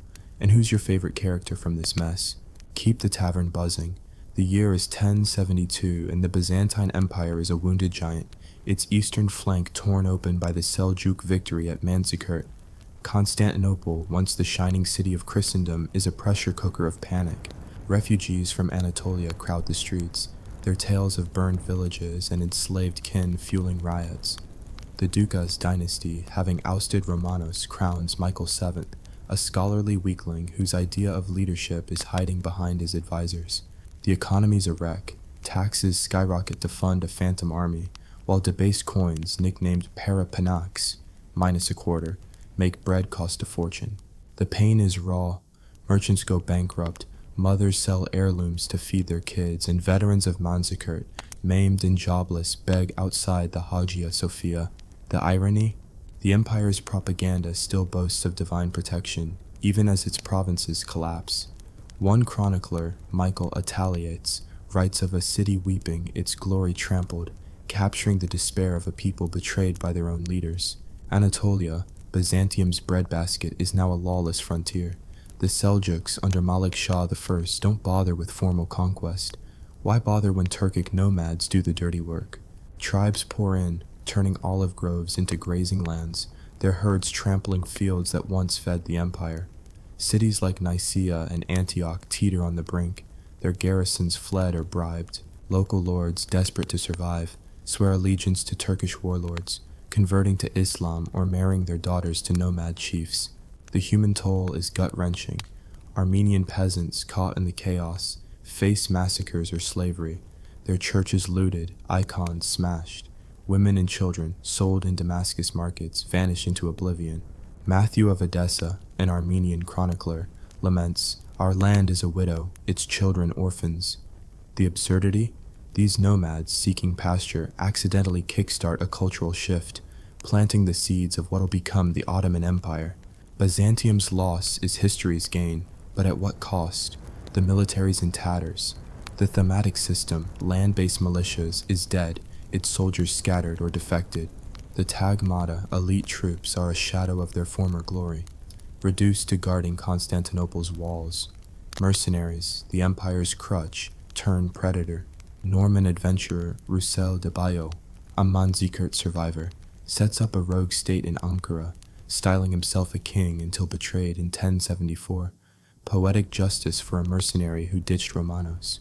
Other renegades like Philaretos Brachamios in Armenia carve out fiefdoms, defying both Turks and Byzantines. The pain of survival hits hardest at the edges. Villagers arm themselves with pitchforks, only to be cut down by raiders. Fortresses, once impregnable, crumble from neglect or betrayal. The irony? Byzantium's vaunted bureaucracy, obsessed with titles and protocol, can't muster a single competent general to stem the tide. Politically, Constantinople is a circus of coup. Michael VII's reign is a slow-motion disaster. Rebellions flare in the Balkans, Normans seize southern Italy, and Pechenegs raid the north. By 1078, he's ousted by Nicephorus III Botaniates, a grizzled general who promises reform but delivers chaos. Nicephorus II falls in 1081 to Alexios I Komnenos, a young noble with a knack for survival. Alexios inherits a dumpster fire, no money, no army, and Turks knocking at Nicaea's gates. His solution? Beg the West for help. In 1195, he sends envoys to Pope Urban II, pleading for mercenaries to reclaim Anatolia. The result? The First Crusade, a tidal wave of zealous knights who see Byzantium as a stepping stone to Jerusalem. The absurdity peaks when crusaders, meant to save the empire, loot its lands instead, treating Greek villagers like infidels. Alexios, ever the pragmatist, plays them like pawns, but the damage is done. The pain? Christian peasants caught between Frankish swords and Turkish arrows lose homes and lives in a war that's not theirs. The Seljuks, meanwhile, aren't exactly basking in glory. Malik Shah I, inheriting his father Alp Arslan's empire, faces his own headaches. The Seljuk state, a patchwork of tribes and cities, is as stable as a drunk on a horse. Anatolia's new settlers, Turkic nomads, ignore central authority, clashing with locals and each other. Malik Shah's governors, like Suleiman ibn Qutalmish, found the Sultanate of Rum in 1077, a semi-independent state that turns Anatolia into a Turkish heartland. But governing it? A nightmare. Nomads feud over grazing rights, cities resist taxes, and assassinations keep the court on edge. Malik Shah himself dies in 1092, poisoned or stabbed. Historians disagree, sparking a succession crisis that fractures the empire. The irony? Manzikert's victory, meant to secure Seljuk dominance, creates a power vacuum that invites more chaos. The human cost: Persian and Turkish families lose sons to endless wars, their villages taxed to fund campaigns that bring no peace. The Crusades, born from Manzikert's fallout, are a double-edged sword. The First Crusade, 1096 to 1099, recaptures Nicaea for Byzantium, but at a price. Crusaders demand tribute, and Alexios spends years wrangling their egos. Jerusalem falls to the Franks, but Anatolia remains a battleground, with Turkish emirs and Byzantine warlords trading blows. The pain of survival is relentless. Greek farmers, rebuilding after raids, face new waves of crusader looting. One crusader, Bohemond of Taranto, even attacks Byzantium in 1107, proving allies can be as deadly as enemies. The absurdity? The Crusades, meant to unite Christendom, deepen its fractures, setting the stage for centuries of East-West mistrust.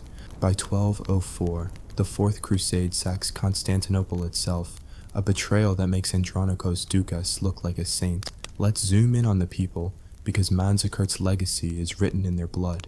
Imagine a Cappadocian widow, her husband killed in the battle, her farm now a nomad's pasture. She treks to Smyrna, bartering her last goat for passage, only to find the city under siege. In Constantinople, a Varangian guard, scarred from Manzikert, drowns his trauma in wine, his axe rusting in a corner. Armenian refugees, once proud merchants, huddle in shanties, their wealth gone, their faith shaken.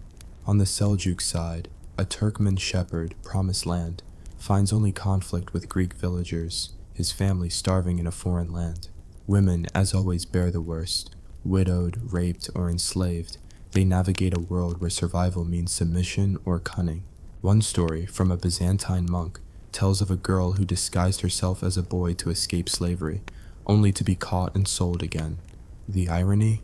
Both sides, Christian and Muslim, claim divine favor, yet their gods seem deaf to the cries of the meek. The long-term fallout reshapes the world. The Sultanate of Rum grows, its capital at Konya, a hub of Turkish culture, blending Persian poetry with nomadic grit. Byzantium, under Alexios and his Komnenian successors, claws back some ground, retaking coastal cities by 1100. But the empire's glory days are gone. Its economy depends on Italian merchants, its army on Western swords. The pain lingers. By 1200, Anatolia's Christian population dwindles, replaced by Turkish settlers. The Orthodox Church, once a unifying force, loses influence as mosques rise. The absurdity? Manzikert, a battle Alp Arslan didn't plan to fight, births a Turkish Anatolia that outlives Byzantium itself, paving the way for the Ottomans. By 1453, Constantinople falls, a distant echo of that fateful day in 1071. As we close this saga, reflect on the paradox. Manzikert wasn't just defeat, it was a turning point where pride, betrayal, and chance rewrote history. Byzantium's fall was slow, but the seeds were sown in that Armenian dust. The Seljuks, victorious, gained a foothold but not stability, their empire fracturing as fast as their foes.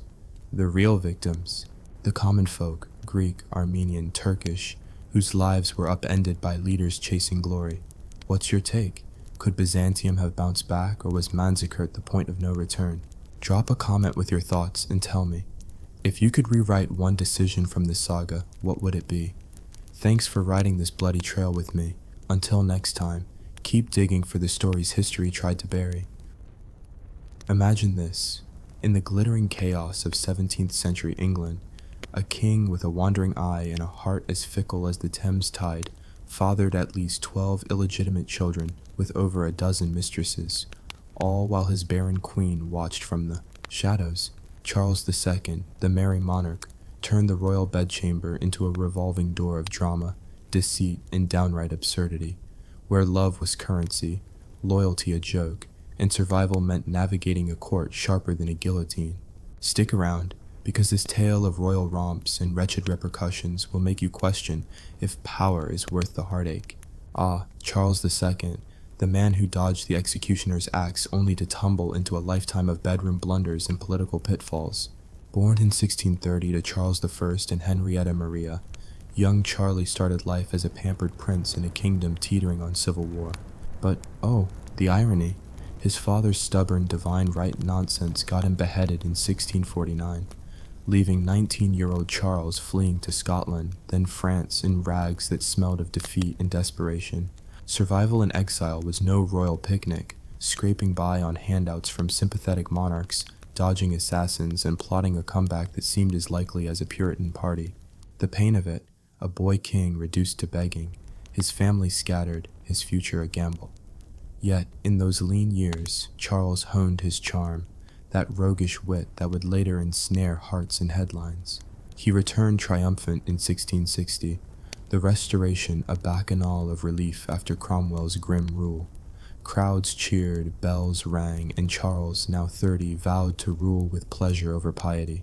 Little did England know, his pleasures would spawn a soap opera of scandals. Enter the Mistresses, those colorful characters who turned the court into a hothouse of hormones and headaches. First up, Barbara Palmer, née Villiers, the Countess of Castlemaine, a firecracker who exploded into Charles's life around 1660. Picture her, raven-haired, sharp-tongued, with eyes that could melt steel or a monarch's resolve. She wasn't just a pretty face, she was a political powerhouse, using her pillow talk to influence appointments and amass titles. But the absurdity? Charles, fresh from exile's hardships, showered her with jewels, estates, and 5 illegitimate kids, all while his new queen, Catherine of Braganza, arrived from Portugal in 1662, innocent and infertile. Catherine's dowry, Bombay and Tangier, was sweet, but her inability to produce heirs was a dagger to the dynasty. The pain of survival for Catherine, arriving in a foreign land, seasick and culture-shocked, only to find her husband's bed occupied by a brazen beauty who mocked her piety.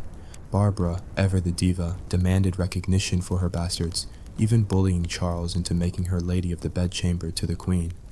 Imagine the awkward tease, Catherine forced to sip with her rival, swallowing pride like bitter medicine. Barbara's reign was a masterclass in manipulation and mayhem. She bore Charles his first love child, Anne, in 1661, followed by a string of sprogs he acknowledged with dukedoms and dowries. But life wasn't all lace and luxury. Barbara's temper was legendary. She once smashed the royal bedroom windows in a rage, and her affairs, yes, she cheated on the king, added layers of farce. John Evelyn, that gossipy diarist, called her the curse of the nation, blaming her for draining the treasury. The historical absurdity peaks when Charles, to placate her, elevated her to Duchess of Cleveland in 1670, even as she bedded acrobats and actors like John Churchill, future Duke of Marlborough. The pain? For the common folk, taxes funded this extravagance while plague and fire ravaged London. Survival meant dodging debtors or disease, all while the king cavorted. Barbara's problems mounted, aging in a youth-obsessed court, her beauty fading, rivals circling like sharks. By 1674, she was out, exiled to France, her fortune squandered on gambling and gigs. Yet, she outlived Charles, dying in 1709, a wrinkled relic of royal recklessness. Not to be outdone, enter Nell Gwyn, the orange seller turned starlet who captured Charles's fancy around 1668. Born in the slums of Covent Garden in 1650, Nell clawed her way from poverty's grip, selling fruits and perhaps more, before hitting the stage as an actress, a profession one step above prostitution in Puritan eyes. Her wit was her weapon. Pretty witty Nell, Pepys dubbed her, and she wielded it like a rapier. Charles, smitten by her saucy performances, made her his mistress, fathering 2 sons, Charles and James Beauclerk. The absurdity? A king bedding a commoner, elevating her to luxury while his queen endured silent humiliation. Nell's famous quip, "I am the Protestant whore," was a jab at Barbara's Catholic leanings, turning court rivalry into comedy. But the pain of her past lingered. Orphaned young, Nell survived brothels and backstreets, her rise a testament to grit amid grime. Problems abounded. Jealous rivals poisoned her reputation, and her son's futures hung on Charles's whims.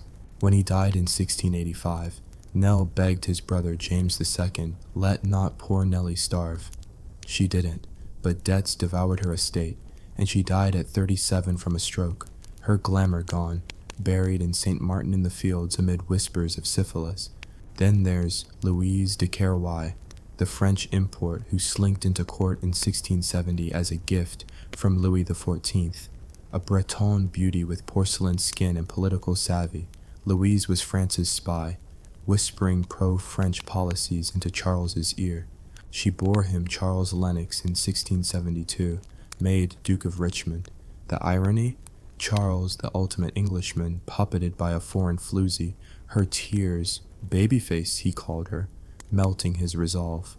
Problems? She navigated anti-French sentiment, dodging mobs who smashed her carriage windows. The pain of survival. Far from home, Louise feigned illnesses to manipulate, her health crumbling under stress and venereal woes. She outlived Charles, retiring to France rich but reviled, her son founding a noble line that includes Diana, Princess of Wales. Talk about historical twists. And let's not forget Hortense Mancini, the Italian adventuress who fled an abusive husband to become Charles's brief flame in 1675. Niece of Cardinal Mazarin, Hortense was a sword-wielding, cross-dressing daredevil, her life a whirlwind of escapes and escapades. She bore no children but brought exotic chaos, dueling rivals and charming the court. Absurdity abounded, a king chasing a woman who preferred women, or at least ambiguity. Her problems? Constant flight from her mad husband, Armand Charles, who pursued her across Europe. Survival meant disguise and daring do, but age and excess caught up. She died in 1699, debts piling like regrets. Charles's harem wasn't limited to these stars. Dozens orbited like Frances Teresa Stuart, La Belle Stuart, who resisted his advances, marrying elsewhere but inspiring Britannia on coins. Or Winifred Wells, a maid of honor who bore a daughter but faded into obscurity. The king's libido was legendary. Pepys noted his mighty merry ways, but the pain beneath? Charles, haunted by his father's fate, used mistresses as shields against loneliness, his marriage childless, his legitimacy questioned. The absurdity.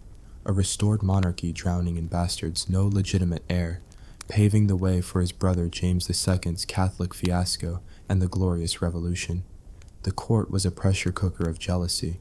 Mistresses clawed for precedence, Barbara versus Louise in epic catfights, Nell mocking them all. Problems proliferated, unwanted pregnancies, botched abortions with toxic herbs, venereal diseases rotting bodies from within. Syphilis, the great pox, ravaged mercury treatments poisoning slower than the disease. Survival meant enduring quack doctors, court intrigues, and the king's wandering eye. For the women, power was fleeting. Beauty faded, favors waned, leaving them pensioned off or penniless. Charles's death in 1685, from a stroke or poison, left them scrambling. Catherine, his loyal queen, outlived him, returning to Portugal a widow, her pain unspoken. What do you think? Was Charles a romantic rogue or a reckless ruin? Drop a comment with your take and tell me. If you were one of his mistresses, which one and why? We'll dive deeper into the lesser-known ladies and their lurid legacies in Part 2. Stay tuned, the scandal thickens. Buckle up, you scandal-hungry history buffs, for Round 2 of Charles II's bedroom circus, where the merry monarch's mistresses keep the court spinning with lust, lies, and enough drama to make Shakespeare blush. We've already met Barbara Palmer's fiery tantrums, Nell Gwyn's cheeky charm, Louise de Querouaille's French finesse, and Hortense Mancini's sword-swinging swagger. But Charles's royal Rolodex of lovers was longer than a Puritan sermon, and the absurdity only gets wilder. This is a world where love was a transaction, loyalty a fairy tale, and survival meant dodging daggers, both literal and metaphorical, in a court that chewed up beauty and spat out broken dreams. So grab a goblet, maybe some smelling salts, and let's dive back into this restoration soap opera. Drop a comment. Which mistress would you back in a court showdown, and what's the craziest royal scandal you've ever heard? Keep this bawdy tavern buzzing. Charles II, the king with a libido bigger than his treasury, ruled a Restoration England desperate to forget Cromwell's dour dictatorship. By the 1670s, London was a party town, rebuilt after the 1666 Great Fire, buzzing with theaters, coffee houses, and brothels masquerading as gentlemen's clubs. But the court? A snake pit of ambition where mistresses weren't just arm candy, they were political pawns, social climbers, and occasionally spies. Charles, now in his 40s, was a master of charm, his dark eyes and easy laugh disarming even the sternest critics. Yet, beneath the velvet gloves lay a man scarred by exile, his father's execution, and a barren queen, Catherine of Braganza, whose empty womb haunted the Stuart line. The irony? Charles's bed was never empty, producing a dozen acknowledged bastards but no legitimate heir, setting the stage for a dynastic dumpster fire. The pain of survival, his subjects taxed to fund his excesses, dodged plague-ridden streets while the court glittered, oblivious to their misery. Let's meet more of the leading ladies in this royal romp. First up, Mary Moll Davies, a singer and actress who caught Charles's eye around 1667, hot on Nell Gwyn's heels. Moll, born in Westminster's grimy alleys, clawed her way to the stage with a voice like honey and a figure to match. Her affair with Charles produced a daughter, Mary Tudor, born in 1673, later married off to a nobleman. Moll's charm was her simplicity. She lacked Nell's wit or Barbara's cunning, but her songs melted the king's heart. The absurdity? Charles gifted her a house in Westminster, complete with a garden for her pet dogs, while Londoners starved during grain shortages.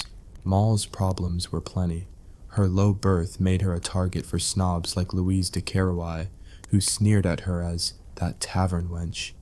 Survival meant enduring court gossip, her reputation shredded by pamphlets accusing her of witchcraft or, worse, when Charles tired of her by 1675, Moll was pensioned off, her daughter legitimized but her own health fading. Syphilis, the court's silent reaper, likely claimed her by 1708. The pain? a woman who sang for kings, reduced to obscurity, her voice silenced by disease and debt. Next, enter Elizabeth Killigrew, a lesser-known but no less fascinating player.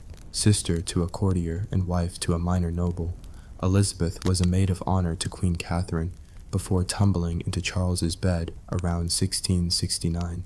She bore him a daughter, Charlotte, later Countess of Yarmouth. Elizabeth's allure was her discretion. She didn't flaunt her status like Barbara or demand titles like Louise, but discretion came at a cost. Her husband, Francis Boyle, turned a blind eye for favor, a humiliating bargain. The absurdity peaks when Charles, ever the multitasker, juggled Elizabeth with half a dozen others, his schedule a logistical marvel. Problems? Elizabeth faced the Queen's quiet resentment and the court's relentless scrutiny, her every move dissected in diaries like Pepys's. Survival meant fading into the background, her affair brief, her daughter her only legacy. By the 1680s she was a footnote, living quietly, her health eroded by the court's toxic mix of stress and infection. The irony? A woman who played the game safe still paid the price, her name barely a whisper in history's gossip mill. Then there's Lucy Walter, one of Charles's earliest flames, who met him in exile in The Hague around 1648. A Welsh beauty with a rebellious streak, Lucy bore Charles his first acknowledged bastard, James Scott, later Duke of Monmouth, in 1649. Their romance was a youthful fling, born in the desperation of exile, when Charles was a penniless prince dodging Cromwell's spies. Lucy's life was a whirlwind of scandal. She followed Charles across Europe, her reputation trashed as a common whore by royalist gossips. The absurdity? Charles, unable to marry her, a king doesn't wed a commoner, still legitimized their son, setting him up as a rival to the throne. Lucy's problems were endless. Kidnapped by her own family, accused of treason, she died in 1658, likely of disease, at 28. The pain of survival, a mother separated from her son, hounded by enemies, her body breaking under the strain of a life on the run. Monmouth, raised by courtiers, would later rebel against James II in 1685, his head rolling for it, Lucy's legacy, a tragic spark in a larger fire. Let's not skip Catherine Page, another exile-era mistress who met Charles in Bruges around 1656. Daughter of a royalist fugitive, Catherine was a survivor, her family ruined by the Civil War. She bore Charles 2 children, Charles Fitzcharles, Earl of Plymouth, and Catherine Fitzcharles, who vanished into a nunnery. Catherine's affair was low-key, her status too modest to rival the court's divas. The irony? Her son, a favorite of Charles, died young at 23, possibly of smallpox, leaving Catherine to fade into obscurity. Problems piled up, her father's debts, her children's uncertain futures, and the constant threat of disgrace in a society that shunned fallen women. Survival meant leaning on Charles's fleeting generosity, her life a tightrope walk between poverty and patronage. By the 1670s, she was out of the spotlight, her story buried under the flashier scandals of Nell and Barbara. The pain? A woman who risked everything for love, left with nothing but memories and a broken body. The court's ecosystem was a cesspool of rivalry. Mistresses fought tooth and nail for Charles's favor, their battles spilling into public view. Barbara Palmer, now Duchess of Cleveland, hurled insults at Louise de Querouaille, calling her a French spy, while Louise retaliated by flaunting her royal son. Nell Gwynn, ever the jester, mocked both, once dumping a fish stew on Louise's gown at a banquet, claiming it was French sauce. The absurdity was peak restoration, a king refereeing catfights while England's navy floundered against the Dutch. The pain hit the mistresses hardest. Pregnancies were a gamble. Botched abortions using lead-based potions left women sterile or dead. Syphilis and gonorrhea were rampant, mercury treatments burning throats and loosening teeth. Survival meant enduring quack physicians, court backstabbing, and the knowledge that youth was their only currency. When Charles's interest waned, pensions were uncertain. Barbara squandered hers on gambling. Nell begged James II for scraps, and lesser lights like Moll Davies faced destitution. The common folk bore the cost of this debauchery. Taxes funded Charles's gifts to his lovers, estates, jewels, even entire towns like Nonsuch, given to Barbara. The Great Plague of 1665, the Great Fire of 1666 left Londoners in ashes, yet the court partied on. Samuel Pepys, our trusty diarist, grumbled about the king's whores draining the nation while sailors starved for lack of funds. The irony? Charles's mistresses, vilified as gold diggers, were often pawns themselves, pushed into his bed by ambitious families or foreign powers like France. Survival for the masses meant dodging disease, rebuilding homes, and praying for a harvest while the king's bastards were ennobled. The pain, a baker in Cheapside, watching his taxes gild Barbara's carriage, knew his children would never see such wealth. Charles himself wasn't unscathed. His health, robust in youth, faltered by the 1670s. Mercury treatments for his own indiscretions weakened him, and his fear of assassination, a legacy of his father's fate, kept him paranoid.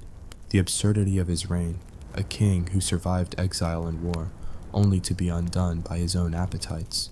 His mistresses, for all their power, faced the same grim reality, aging out of favor, their bodies ravaged by disease or childbirth. The court's glitter hid a brutal truth. Power came at a price, paid in flesh and blood. What do you think? Was Charles a victim of his own desires or a master manipulator? Drop a comment with your take and tell me, if you were a courtier in this madhouse, would you play the game or flee? Stay tuned for part 3, where we'll unravel more mistresses and the chaos they left behind. The scandal's just heating up. Welcome back, you insatiable scandal seekers, to the third act of Charles II's royal bedroom bonanza, where the merry monarch's parade of mistresses keeps the Restoration Court a sizzling cauldron of lust, betrayal, and absurd ambition. We've already waded through Barbara Palmer's fiery reign, Nell Gwyn's cheeky jabs, Louise de Querouaix's French machinations, and the fleeting flames of Moll Davies, Elizabeth Killigrew, Lucy Walter, and Catherine Pedge. But Charles's appetite for chaos was bottomless, and his court was a revolving door of women who traded beauty for power, only to face the brutal grind of survival in a world that adored them one day and discarded them the next. This chapter dives deeper into the lesser-known lovers, the political fallout of Charles's wandering eye, and the pain of a nation footing the bill for his pleasures. So, grab a fan to cool your cheeks and let's plunge into this 17th century soap opera where every kiss came with a curse. Drop a comment. Which of Charles's mistresses do you think played the game best? And what's the most outrageous court gossip you've ever stumbled across? Keep this bawdy brawl alive. The 1670s are in full swing, and Charles II, now pushing 50, is England's rock star king. Charming, reckless, and juggling more lovers than a juggler at a fair. The Restoration has painted London with a veneer of glitz. Theaters boom, coffee houses hum with debate, and the court glitters with silk and scandal. But beneath the sparkle lies a rotting core. The Third Anglo-Dutch War, 1672 to 1674, drains the treasury. The Great Plague scars linger, and religious tensions simmer. Catholics versus Protestants, with Charles's brother James leaning dangerously popish. The king's answer? More parties, more mistresses, and a devil-may-care grin. His barren queen, Catherine of Braganza, endures in silence, her Portuguese piety no match for the court's hedonism. The irony? Charles's endless affairs, meant to cement his power, sow chaos, his bastards crowding the peerage while his throne wobbles. The pain of survival. Londoners, rebuilding after the 1666 fire, pay taxes that vanish into the mistresses' jewel-encrusted gowns, while sailors go unpaid, their ships rotting in the Thames. Let's meet another star in Charles's constellation, Frances Teresa Stuart, dubbed La Belle Stuart, a vision of virtue who drove the king wild precisely because she said no. Born in 1647, Frances arrived at court in 1663 as a maid of honor, her doe-eyed beauty making men swoon and women hiss. Charles, smitten, chased her relentlessly, even commissioning her image as Britannia for England's coins, an absurd honor for a teenager who wouldn't sleep with him. Frances's resistance was her power. Unlike Barbara's brazenness or Nell's wit, she played the untouchable goddess, marrying Charles Stuart, Duke of Richmond, in 1667 to escape the king's advances. The irony? Her chastity made her a legend, but it didn't spare her grief. Her husband, a drunkard, squandered their wealth, and Frances faced court whispers accusing her of teasing the king for profit. Problems piled up. Her health faltered, possibly from smallpox scars, and her refusal to bed. Charles left her vulnerable to rivals like Barbara, who mocked her as the nun. Survival meant navigating a court where virtue was a liability, her beauty a fading asset. She outlived Charles, dying in 1702, her legacy etched on pennies but her life shadowed by loneliness. Next up, Jane Middleton, a quieter flame who flickered in Charles's orbit around 1674. Daughter of a Welsh baronet, Jane was a court beauty with golden hair and a knack for staying under the radar. She bore no children, her affair brief and discreet, overshadowed by the likes of Louise de Querouaille. Jane's charm was her subtlety. She didn't demand dukedoms or throw tantrums, but her low profile didn't shield her from trouble. The absurdity? Charles gifted her a modest pension while splashing fortunes on flashier mistresses, yet Jane's family still faced ruin from Civil War debts. Problems. Her reputation suffered as pamphlets branded her a kept woman, and her marriage prospects tanked. 17th century England wasn't kind to ruined ladies. Survival meant fading into obscurity, marrying a minor noble and dodging the court's venom. By the 1680s, Jane was a ghost, her story buried under the louder scandals. The pain? A woman who played it safe, only to be forgotten, her youth traded for a king's fleeting glance. Then there's Margaret Blagg, later Godolphin, a pious poetess who caught Charles's eye in the early 1670s. Margaret, a maid of honor to the queen, was an odd fit for the bawdy court.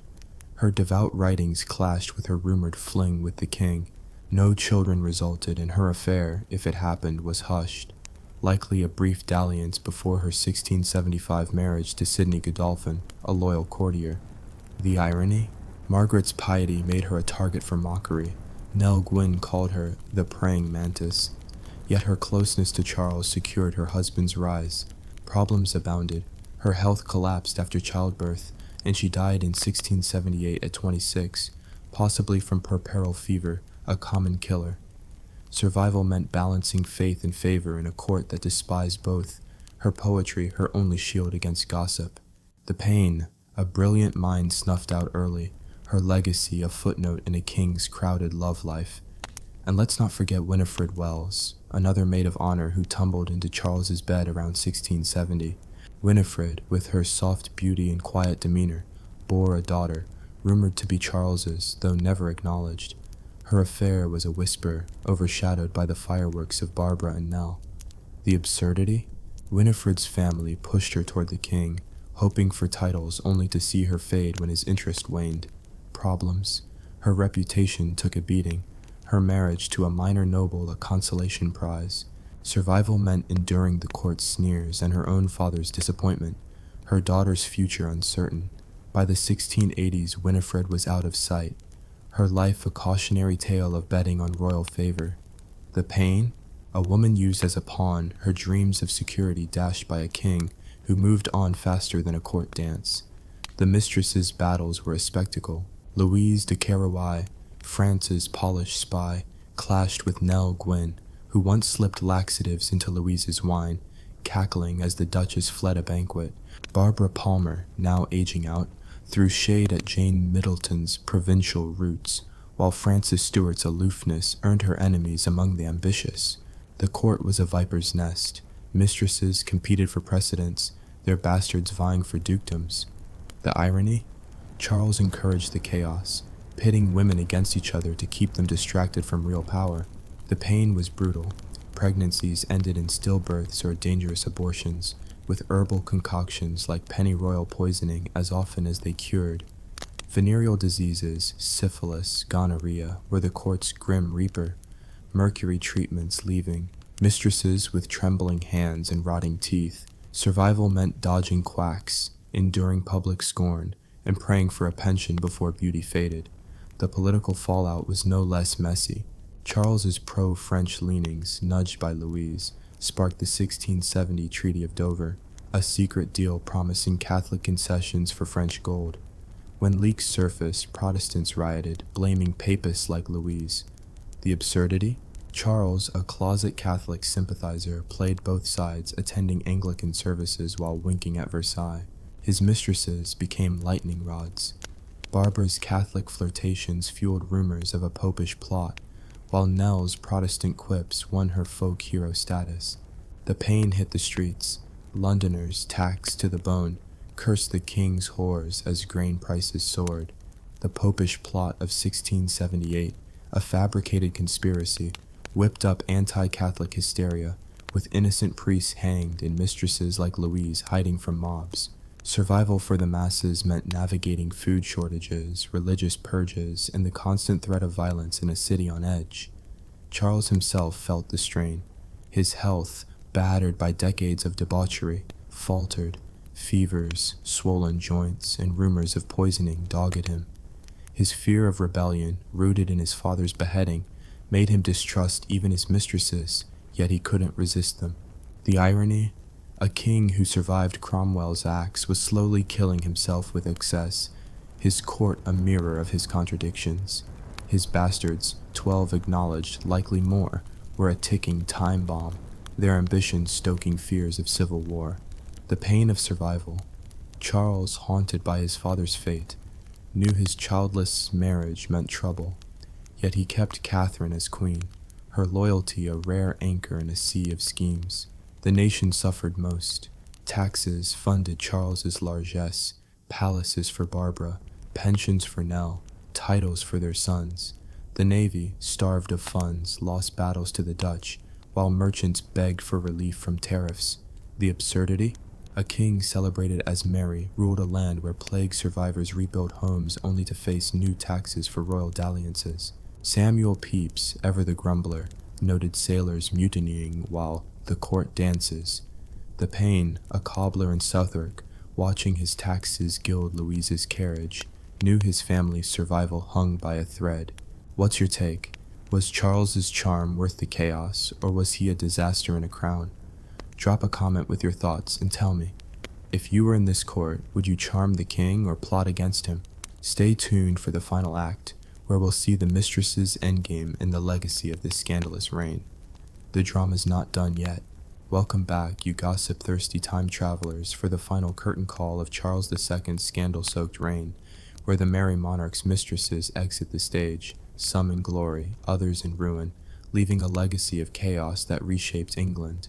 We've laughed at Barbara Palmer's tantrums, cheered Nell Gwyn's wit, eyed Louise de Querouaille's cunning, and mourned the quieter tragedies of Frances Stuart, Jane Middleton, Margaret Blagg, and others. Now, as Charles's life winds down, we'll see how his harem fares in a court where beauty fades, diseases fester, and the bill for royal excess comes due.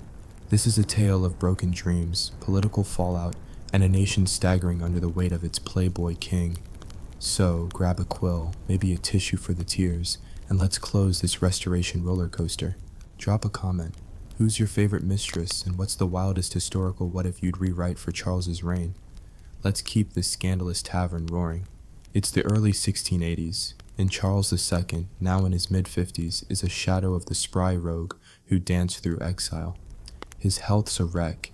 Mercury treatments for syphilis have left him shaky, his joints swollen, his charm strained.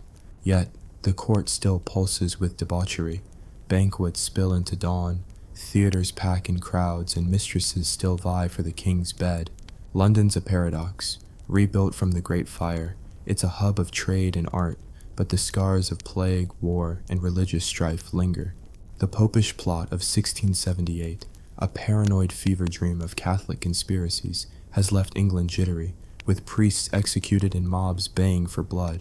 Charles's brother, James, Duke of York, a Catholic, looms as heir, terrifying Protestants who dread a return to popery. The irony? Charles, ever the fence-sitter, keeps his own Catholic leanings secret, juggling mistresses and ministers to avoid his father's fate. The axe. The pain of survival. His subjects, taxed to fund his pleasures, face rising bread prices, while sailors mutiny over unpaid wages, their ships outgunned by Dutch rivals. The mistresses, once the court's dazzling stars, are fading. Barbara Palmer, now Duchess of Cleveland, is a has-been by 1680, her beauty eroded by age and excess. Exiled to France after losing Charles's favor, she squanders her fortune on gambling and lovers. Her 5 royal bastards now adults with their own ambitions. Her son, Charles Fitzroy, Duke of Southampton, inherits her fire but not her luck, dying young in 1730. Barbara's problems were legion. Her Catholic flirtations made her a target during the Popish plot, and her debts piled higher than her wigs. Survival meant leaning on old connections, but by her death in 1709 at 69, she's a bloated relic, her skin pockmarked, her legacy a cautionary tale of greed. The absurdity? A woman who once ruled the court ends up mocked in pamphlets as the old harpy, her power traded for a pauper's grave. Nell Gwynn, the people's favorite, clings to relevance with her wit and grit. By 1680, her 2 sons, Charles and James Beauclerk, are ennobled, but her health's crumbling, likely from syphilis or stroke. Her famous quip, "I am the Protestant whore," still echoes, but the court's moved on to younger faces. Nell's problems, debts from her lavish lifestyle, and a desperate need to secure her son's futures. When Charles dies in 1685, she begs James II, "Let not poor Nellie starve." He doesn't. She gets a pension, but her end comes fast. In 1687, at 37, a stroke claims her, her body laid in saint. Martin in the fields amid crowds mourning their Cinderella. The pain, a slum-born star, who rose by charm, dies in debt. Her son's title's her only victory. The irony? Nell, the least scheming of Charles's lovers, wins history's affection. Her name still synonymous with rags to riches romance. Louise de Querouaille, Duchess of Portsmouth, holds her ground longest. By 1680, her son Charles Lennox, Duke of Richmond, is a court fixture, and her French connections keep her powerful. But anti-Catholic hysteria makes her a target. Mobs smash her windows, and pamphlets call her the French strumpet. Her problems, feigned illnesses to manipulate Charles, real ones from venereal disease, and the constant threat of exile if James's Catholic hopes falter. Survival means playing spy for Louis XIV while dodging Protestant wrath. When Charles dies, Louise flees to France, rich but reviled, dying in 1734 at 85. Her legacy? The Richmond line, including modern royals like Diana, Princess of Wales. The absurdity? A foreign mistress despised in her time outlives them all, her bloodline outlasting the Stuarts. Hortense Mancini, the wild Italian, fades fastest.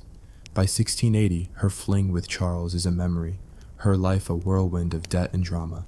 Fleeing her abusive husband, she drifts through Europe, her beauty marred by drink and despair. Her problems? A mad spouse chasing her, creditors hounding her, and a reputation as a wandering adventuress. Survival meant selling jewels and dodging assassins, her bisexuality a scandal in a prudish age. She dies in 1699 at 53, likely by suicide or alcohol, her body sold to creditors, a grim end for a woman who once fenced with princes. The irony? Hortense, who lived free, dies caged by debt, her story a footnote in Charles's crowded harem. The lesser lights, Frances Stuart, Jane Middleton, Margaret Blagg, Winifred Wells, face their own reckonings. Frances, La Belle Stuart, outlives Charles, dying in 1702, her Britannia image immortal but her life lonely, her husband's debts a millstone. Jane Middleton, married off to obscurity, vanishes from records, her brief affair a whisper. Margaret's poetry survives her 1678 death, but her piety earns no reward in a court that scorns virtue. Winifred Wells, her daughter unacknowledged, fades into a quiet marriage, her health broken by court life. The pain for these women, their youth spent on a king who forgot them, their bodies ravaged by childbirth or disease. The absurdity? Charles's favor was a poisoned chalice. Titles and pensions came with a price. Public scorn, private shame, and a ticking clock on their beauty. Charles's death in 1685 is the final blow. On February 6th, struck by a stroke, or poison if you believe the rumors, he lingers for days, converting to Catholicism on his deathbed. A final twist for a king who dodged religion's traps. His last words to James II, "Be kind to Portsmouth, Louise, and let not poor Nellie starve." The court scatters, mistresses scrambling for security. Catherine of Braganza, the barren queen, returns to Portugal, her loyalty unrewarded, dying in 1705. The pain, a queen who endured humiliation, outliving the chaos but never escaping its shadow. The irony, Charles's death leaves his bastards, 12 acknowledged, likely more, as a dynastic landmine, their ambitions fueling rebellion. The legacy ripples outward. James II, Catholic and clueless, takes the throne, his reign a disaster that sparks the glorious revolution of 1688. William and Mary, Protestant saviors, oust him, ending Stuart dreams. Charles's bastards, like James Scott, Duke of Monmouth, try their luck. Monmouth's 1685 rebellion ends with his beheading, his followers slaughtered. The nation pays the price. Taxes that funded Charles's mistresses leave the treasury empty, the navy weak, and Ireland a powder keg. The absurdity? A king called Mary leaves a fractured realm, his pleasures paving the way for civil strife. The pain hits hardest at the edges.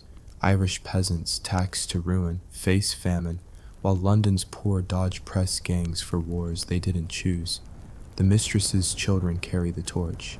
The Dukes of Saloon, Albans, Nell's Line, Richmond, Louises, and Grafton, Barbaras, weave into England's aristocracy, their descendants shaping history, some even linked to modern royals. But the human cost lingers.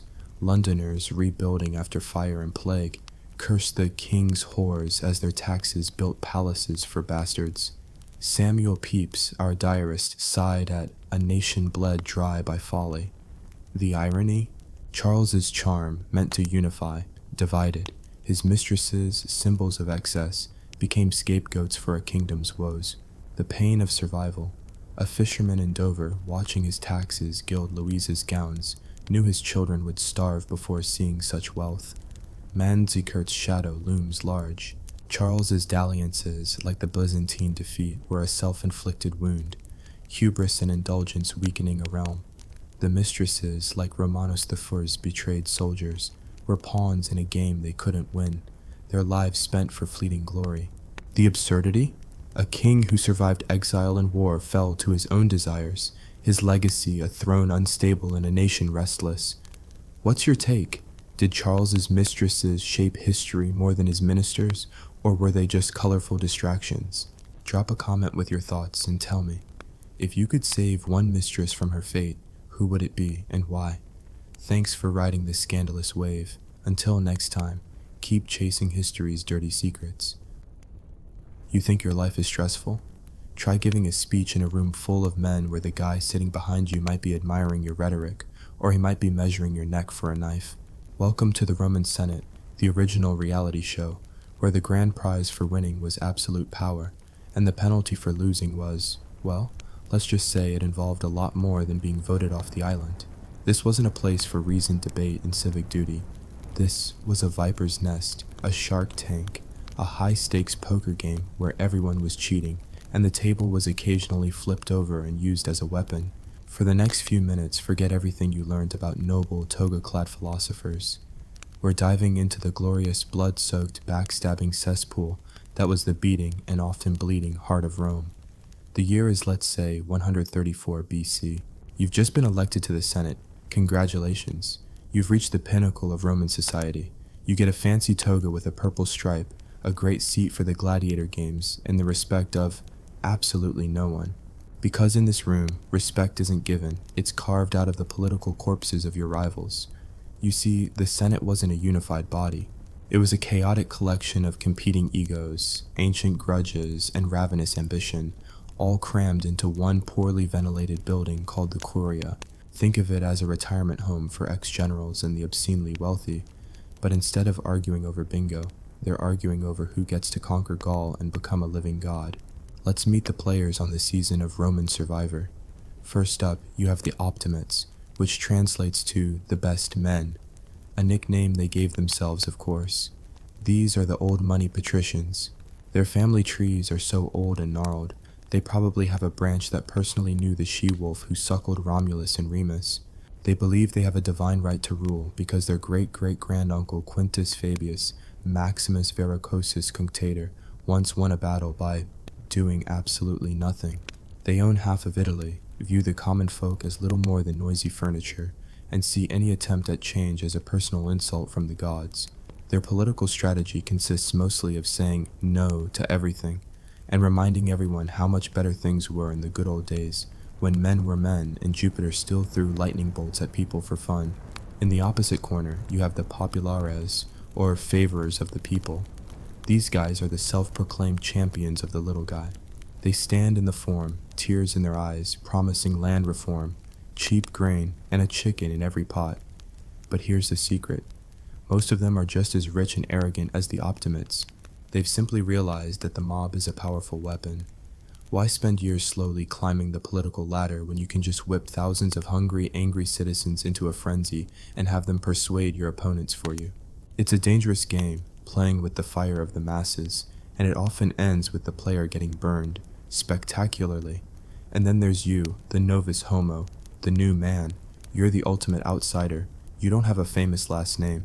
Your family didn't come over on the Aeneid. You got here through sheer talent, ruthless ambition, and probably a few well-placed bribes. Maybe you were a brilliant lawyer like Cicero, who could talk a Vestal virgin into a life of crime.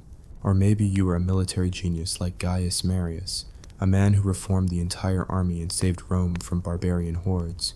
Doesn't matter. To the old guard, you're just trash with a title. They'll smile to your face, invite you to their lavish dinner parties where they serve peacock tongues and jellied dormice, all while plotting to ruin you. They will scrutinize your every move, mock your accent, and whisper in the marble hallways that your grandfather was, heaven forbid, a merchant. The target on your back isn't just big, it's practically glowing. Now, you might think that power in Rome came from brilliant speeches or clever legislation. That's adorable. No, real power in the Roman Senate came from three things: money, land, and men with swords. It didn't matter how beautifully you quoted Homer if your rival owned half a province and had 6 legions who thought he was the second coming of Mars. This entire system ran on a delightfully corrupt and unstable concept called patronage. Here's how it works. A powerful senator, the patronus, provides financial, legal, and political protection to a host of less powerful people, the clients. These clients, in return, owe him their absolute loyalty. They vote how he tells them to vote. They spread rumors he wants them to spread. And if he needs a large, intimidating crowd to follow him to the Forum to, let's say, discourage a political opponent from speaking, they show up looking menacing. The entire city was a vast pyramid scheme of loyalty and obligation. Your friend wasn't your friend because he liked you. He was your friend because you owed him a favor, or he owed you one. And these loyalties could shift faster than the Roman weather. One day, you're allies, sharing wine and plotting against Senator Flaccus. The next day, you find out Flaccus offered him a better deal, and suddenly your own clients are giving you the side eye and practicing their menacing glares in the mirror. This created an atmosphere of constant gnawing paranoia. Was your brother-in-law really sick, or was he across town plotting your downfall with your mortal enemy? Was that slave who just served you wine a loyal servant, or was he a spy who's going to report every word you said back to his true master? Your own family was just another political battlefield. Marriages weren't about love, they were mergers. You'd marry your daughter to the son of a powerful family to secure an alliance, completely ignoring the fact that the groom has the IQ of a head of lettuce and a face that could curdle milk. Divorce was just as common and just as political. One day, a powerful general like Pompey is married to Julia, the daughter of Julius Caesar. They're the ultimate power couple. The next day, Julia dies in childbirth, the link is broken, and suddenly these two best buds are on a collision course for a civil war that will tear the Republic apart. All because of one broken family tie. It's like a soap opera, but with more crucifixions. But before things escalated to full-blown civil war, the weapon of choice was slander. Character assassination was a full contact sport in the Senate. Your opponents would hire spies to dig up dirt on you from your childhood. Did you steal a sweet roll when you were 6? You're a thief with no respect for private property. Did you get a little too drunk at a party 20 years ago and dance on a table? You're a degenerate hedonist unfit for office. They would accuse you of everything imaginable. Cowardice, impiety, consorting with witches, having an affair with your own sister, or the ultimate Roman insult, being effeminate.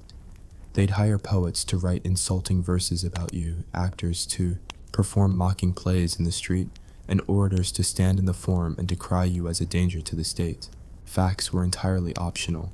The goal wasn't to be accurate, it was to be memorable. And mud, once thrown, has a nasty habit of sticking. This brings us to our first case study in senatorial backstabbing, a tragedy so absurd it's almost funny, if it weren't for all the brutal murder. Enter the Gracchi brothers, Tiberius and Gaius. On the surface, they were everything the Romans admired. They came from a noble family. Their mother Cornelia was a legend, and they were both decorated war heroes. They had it all. But they also had a radical, dangerous idea. Maybe the thousands of landless, starving citizens who made up the backbone of the Roman army should, have a small plot of land to farm so they don't starve to death. A simple, noble idea, right? Wrong. To the wealthy senators, this was Armageddon, that public land Tiberius wanted to give away. They were currently renting it from the state for a pittance. In reality, they had turned it into their own massive private estates, worked by armies of slaves. Giving it to the poor wasn't just an economic threat, it was a slap in the face. It was social welfare. It was Greek. The horror. So, Tiberius Gracchus, full of youthful idealism, proposes his land reform bill. The Senate naturally gets one of the other tribunes to veto it. It's the political equivalent of putting your fingers in your ears and yelling, "I can't hear you." But Tiberius makes a fatal error. He breaks with tradition and has that other tribune thrown out of office by a vote of the people. The Senate is aghast. This isn't how things are done. You don't just ignore the rules because they're inconvenient. That's our job. Panic sets in. Rumors start flying. "Tiberius wants to be king," someone shouts. It was the ultimate Roman fear.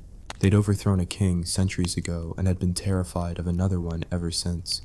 Never mind that there was zero evidence Tiberius wanted a crown. The accusation was enough. The situation escalates. During a heated assembly, Tiberius raises his hand to his head, a gesture meant to signal that his life was in danger. His opponents instantly spin it. He's asking for a crown. He's signaling for the diadem.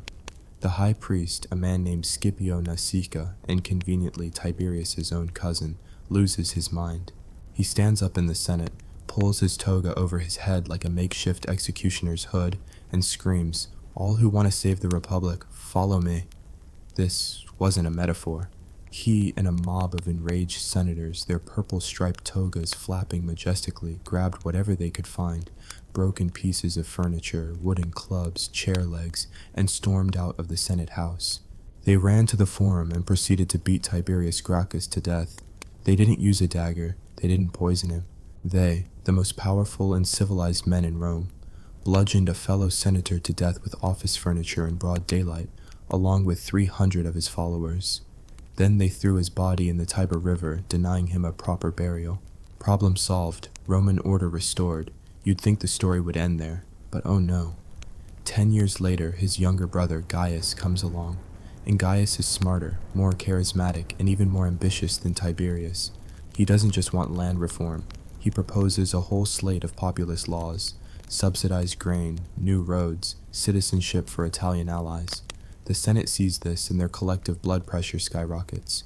It's Tiberius 2.0, but with better marketing. They can't make the same mistake twice.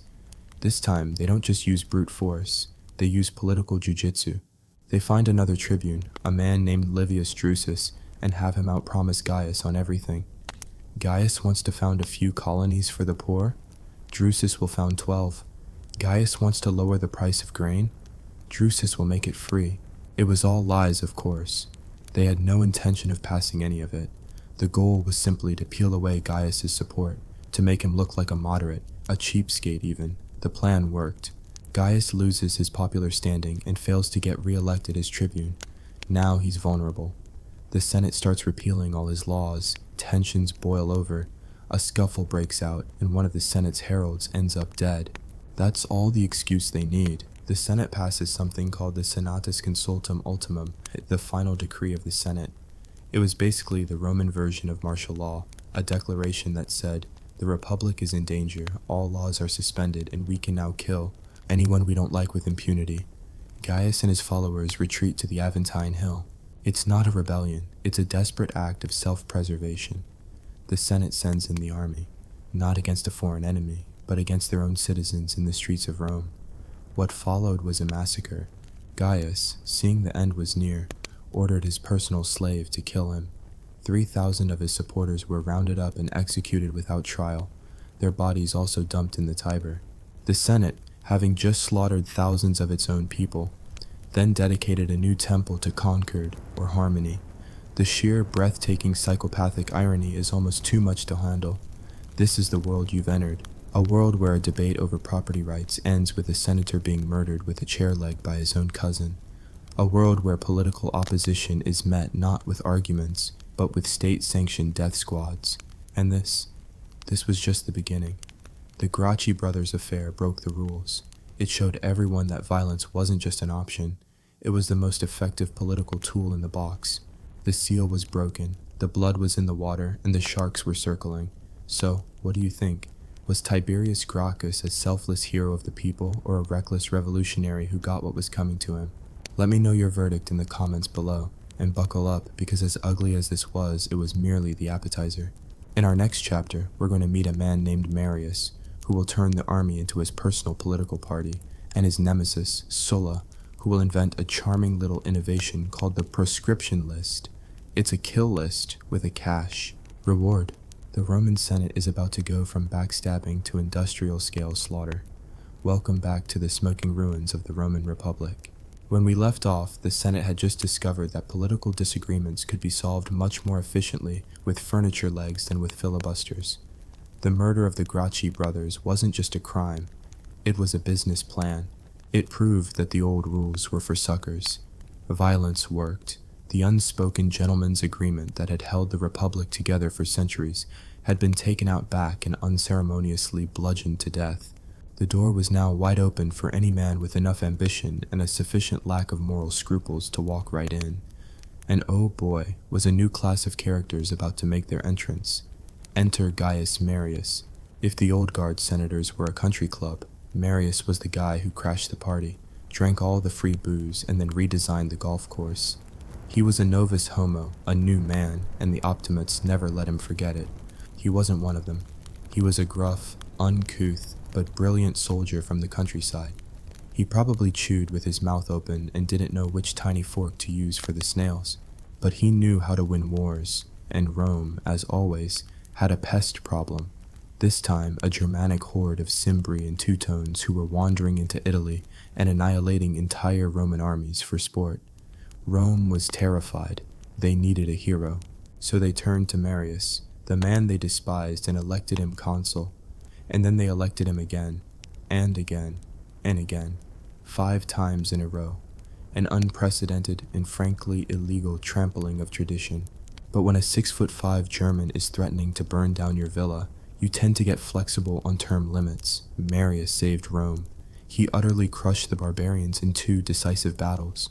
But how he did it would be far more devastating to the Republic than any barbarian army. You see, Marius had a recruitment problem. The Roman army had always been a citizen militia.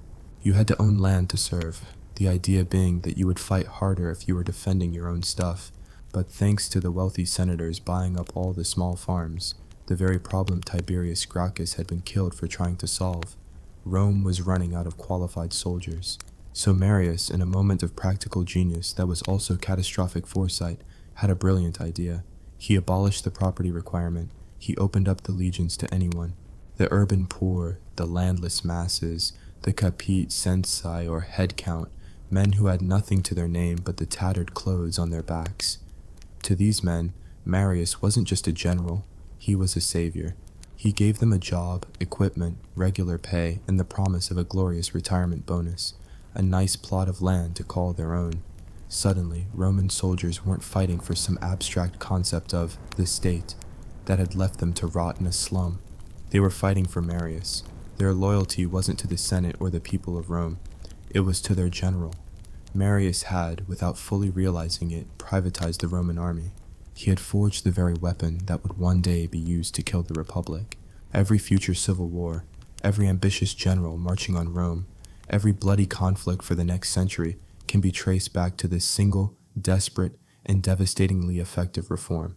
Now, every great hero needs a great villain, and Marius has arrived in the form of Lucius Cornelius Sulla. Sulla was everything Marius was not.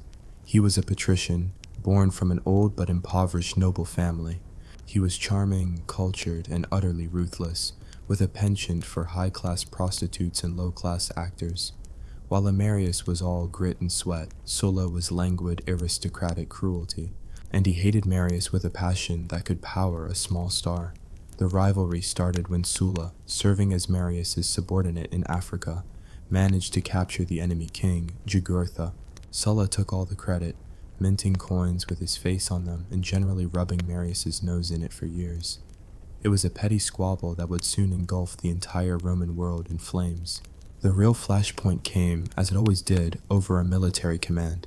A fabulously wealthy king in the east named Mithridates was causing trouble, and the command of the war against him was the single most lucrative prize in the world. This wasn't just a chance for glory. It was a golden ticket to unimaginable wealth from plunder and tribute. The Senate naturally gave this plum assignment to Sulla, who was consul at the time. Marius, now an old man well past his prime, but still nursing a colossal ego, was furious. He couldn't stand the thought of his pretty boy rival getting the glory. So, he did what was now becoming the standard political playbook in Rome. He found a friendly tribune, a man named Sulpicius Rufus, to bypass the Senate and pass a law in the popular assembly stripping Sulla of his command and giving it to him. It was a brazen, ugly power grab. Sulla was just outside of Rome with his army preparing to march east when he heard the news. He had been legally appointed by the Senate, only to be undone by a mob vote engineered by his bitterest enemy. A traditional Roman senator would have accepted his fate, or perhaps retired to write some angry poetry. Sulla was not a traditional Roman senator. He looked at the 6 legions assembled before him, legions who were loyal not to Rome, but to him, their commander who would lead them to eastern riches. And he did the unthinkable. He turned his army around and marched on Rome. Let's be clear. This was an act of seismic, foundational treason. A Roman army crossing the Pomerium, the sacred boundary of the city, was a sacrilege of the highest order. It was like spitting on the altar of the gods. It had never been done before. When the Senate sent envoys to stop him, Sulla's soldiers stoned them. Most of his own high-ranking officers refused to go along with it and deserted, but the common soldiers didn't care about tradition. They cared about the loot Sulla had promised them. And so, for the first time in its long history, Rome was invaded by its own army. The fighting in the streets was brutal. Marius and his supporters were caught completely off guard and were quickly routed. Marius himself, the 7-time consul and savior of Rome, was forced to flee, eventually ending up hiding in the swamps of Minturnae, covered in mud. Sulla had a few of his enemies executed, declared Marius an outlaw, made some quick reforms to give more power to the Senate, and then, believing he had settled things, he finally took his army and left to go fight Mithridates. It was one of the biggest political miscalculations in history. He'd put out a grease fire with a blanket, but he'd left the gas on and the stove lit. The moment Sulla's back was turned, all hell broke loose. An exiled Marius linked up with another consul, Lucius Cornelius Cinna, and together they raised an army of their own. They marched on Rome, which was now Sulla's territory, and if Sulla's entry into the city was shocking, Marius's return was a pure horror show. What followed was not a political takeover, but a week-long bloodbath. The 70-year-old Marius, now half mad with rage and revenge, unleashed his soldiers on the city. They roamed the streets, slaughtering anyone who had ever looked at Sulla with anything other than contempt. Senators were cut down on the steps of the Curia. Orators were killed in the middle of their speeches. Their severed heads were nailed to the rostra, the speaker's platform in the Forum, a gruesome warning to anyone who dared to oppose the new regime. It was a reign of terror so complete and arbitrary that men were killed simply because Marius didn't return their greeting in the street. Marius and Cinna declared themselves consuls, and then, just 17 days into his illegal 7th term, Marius died, reportedly in a delirium of paranoia and alcoholism. He drank himself to death, haunted by the ghosts he had created. For the next few years, Cinna ruled Rome as a de facto dictator, while Sulla was away in the east, methodically defeating Mithridates. But everyone in Rome knew this was just an intermission. Sulla was coming back, and he was angry. In 83 BC, Sulla landed in Italy with his veteran army, battle-hardened and fiercely loyal.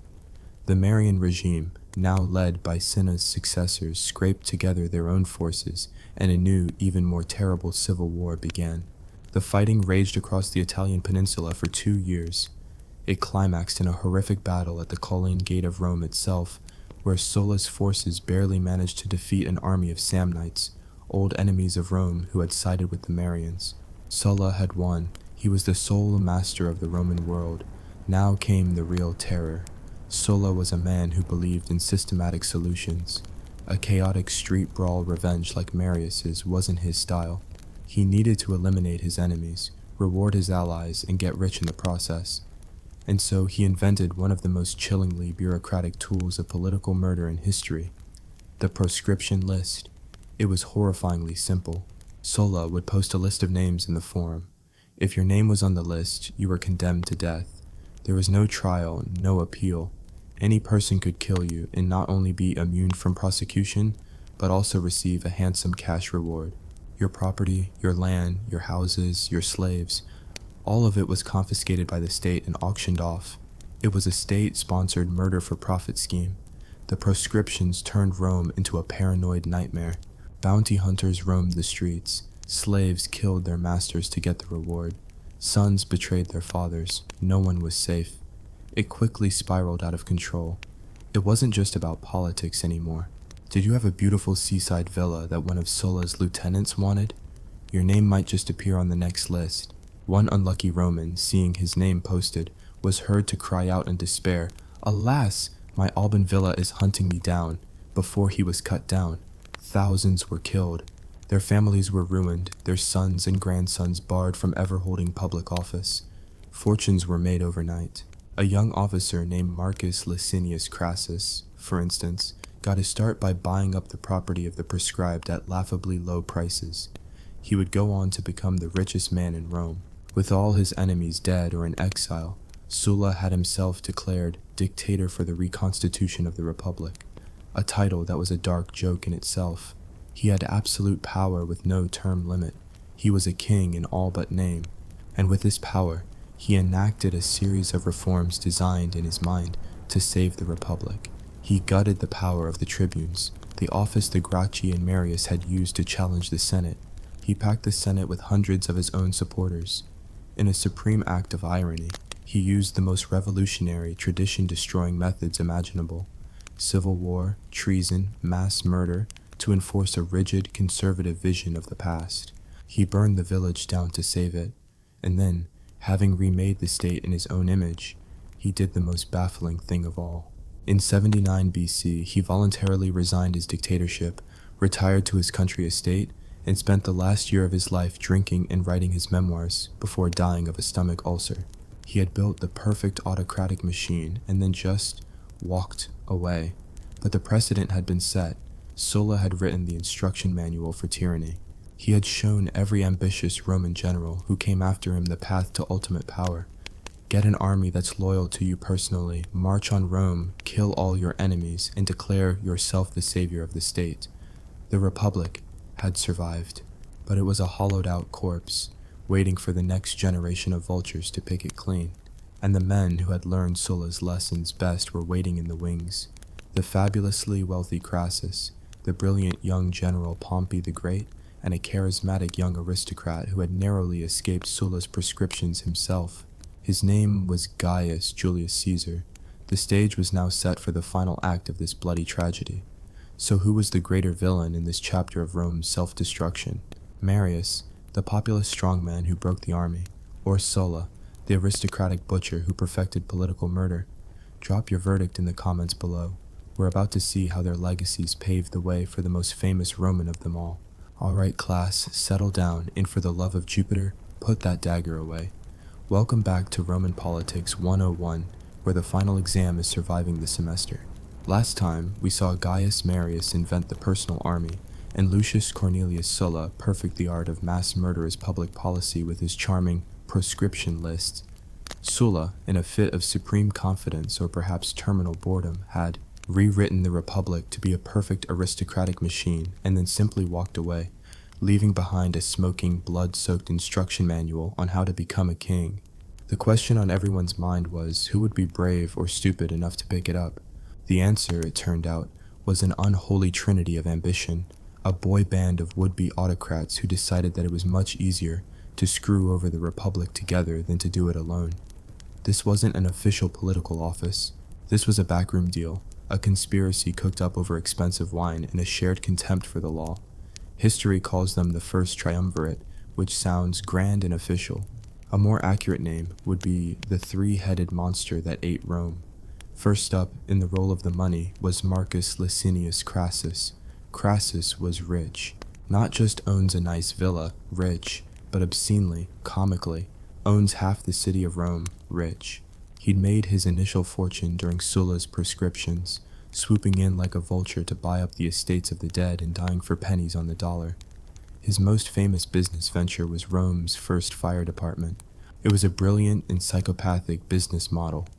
When a building caught fire, Crassus's private brigade would race to the scene, and then do absolutely nothing.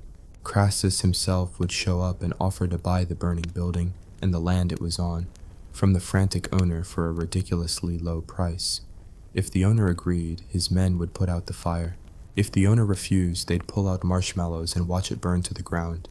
This was the man who would finance the revolution, but money wasn't enough for him. He craved respect. He craved military glory.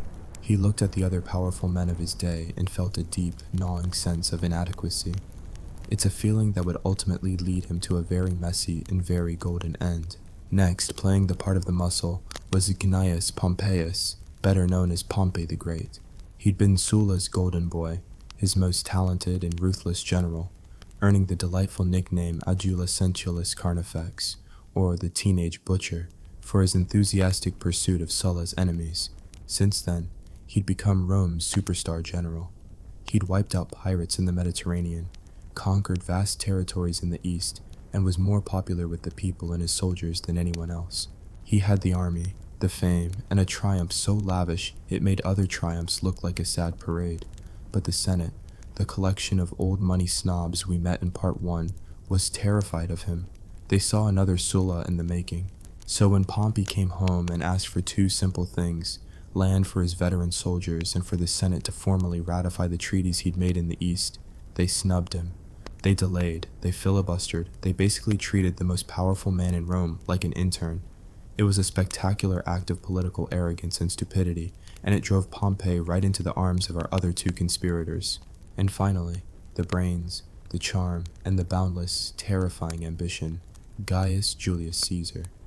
Caesar was a patrician from one of Rome's oldest families, but they hadn't been politically relevant for a while. He was a popularis politician through and through, a champion of the people who also happened to have an ego the size of the Capitoline Hill. His defining feature was his debt. Caesar was broke. He spent money he didn't have on public games, on bribes, on a lifestyle so lavish it made Crassus look frugal. He was betting on himself, borrowing astronomical sums on the assumption that one day he would achieve a position of power so great he could just pay it all back from the spoils of a conquered province. He was charismatic, brilliant, and utterly devoid of scruples. He saw the gridlock and decay of the Republic not as a tragedy, but as a ladder, and he needed Crassus's money and Pompey's legions to take the first step. So the deal was struck. Crassus would pay off Caesar's debts, Pompey would provide the military muscle and veteran voting bloc, and Caesar, the master politician, would be the public face of their operation. In 59 BC, Caesar became consul, and he wasted no time. He completely ignored the Senate and the other consul, a stuffy optimate named Bibulus. When Bibulus tried to veto Caesar's laws, Caesar's political thugs simply stormed the forum, dumped a bucket of feces on Bibulus's head, and broke his official bundle of rods. It was the political equivalent of a wedgie and a swirly. Humiliated, Bibulus spent the rest of the year locked in his house, issuing proclamations that he was watching the heavens for bad omens, which was his only remaining way of trying to declare Caesar's laws invalid. The Romans, with their dark sense of humor, started referring to the year not as the consulship of Caesar and Bibulus, but as the consulship of Julius and Caesar. With his enemies silenced, Caesar rammed through everything the triumvirate wanted. Pompey got the land for his veterans. Crassus got some favorable tax laws for his business associates. And what did Caesar get for himself? The grand prize. a 5-year term as governor of a province, but not some quiet, peaceful province where he'd have to spend his time judging disputes over olive groves. He got Gaul, a vast, wild, and unconquered territory full of warring tribes. To the Senate, this looked like a great deal. They were shipping their biggest troublemaker off to the frontiers for 5 years. Hopefully, he'd get himself killed by a rampaging barbarian. They had no idea they weren't exiling him. They were sending him to forge his own weapon. For the next 8 years, Caesar waged one of the most brutal and successful military campaigns in history. His conquest of Gaul wasn't a defensive action to protect Rome's borders. It was a naked war of aggression, a genocide for personal and political profit. He slaughtered hundreds of thousands, enslaved 1 million more, and plundered a fortune in gold that made his old debts look like pocket change. But his real genius wasn't on the battlefield, it was in public relations. While he was fighting, he was also writing. His Commentari de Bello Gallico, or Commentaries on the Gallic War, were sent back to Rome in installments and read to breathless crowds. They are masterpieces of propaganda, written in clean, simple Latin, portraying Caesar not as a ruthless conqueror, but as the calm, decisive hero, reluctantly protecting Rome from hordes of savage, long-haired barbarians. He was live tweeting his own war, creating his own legend, and most importantly, he was forging an army. 10 legions of hardened professional soldiers who had fought with him, bled with him, and conquered with him. They hadn't just been paid by Caesar, they had gotten rich with Caesar. Their loyalty was not to the Senate, it was to him and him alone. Back in Rome, the 3-legged stool of the triumvirate was starting to wobble. The alliance had always been a marriage of convenience, held together by greed and a shared enemy. Now, the threads were unraveling. The first to snap was a personal one. To seal their original deal, Pompey had married Caesar's beautiful and beloved daughter, Julia. By all accounts, it was a happy marriage, and Pompey adored her. But in 54 BC, Julia died in childbirth. The human link between the two great rivals was gone. The second leg of the stool was kicked out in the most dramatic way possible.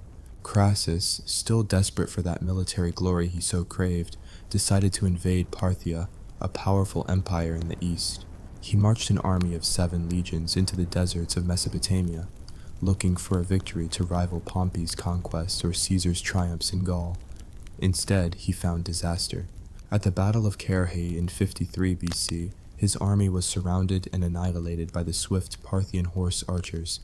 Crassus himself was captured.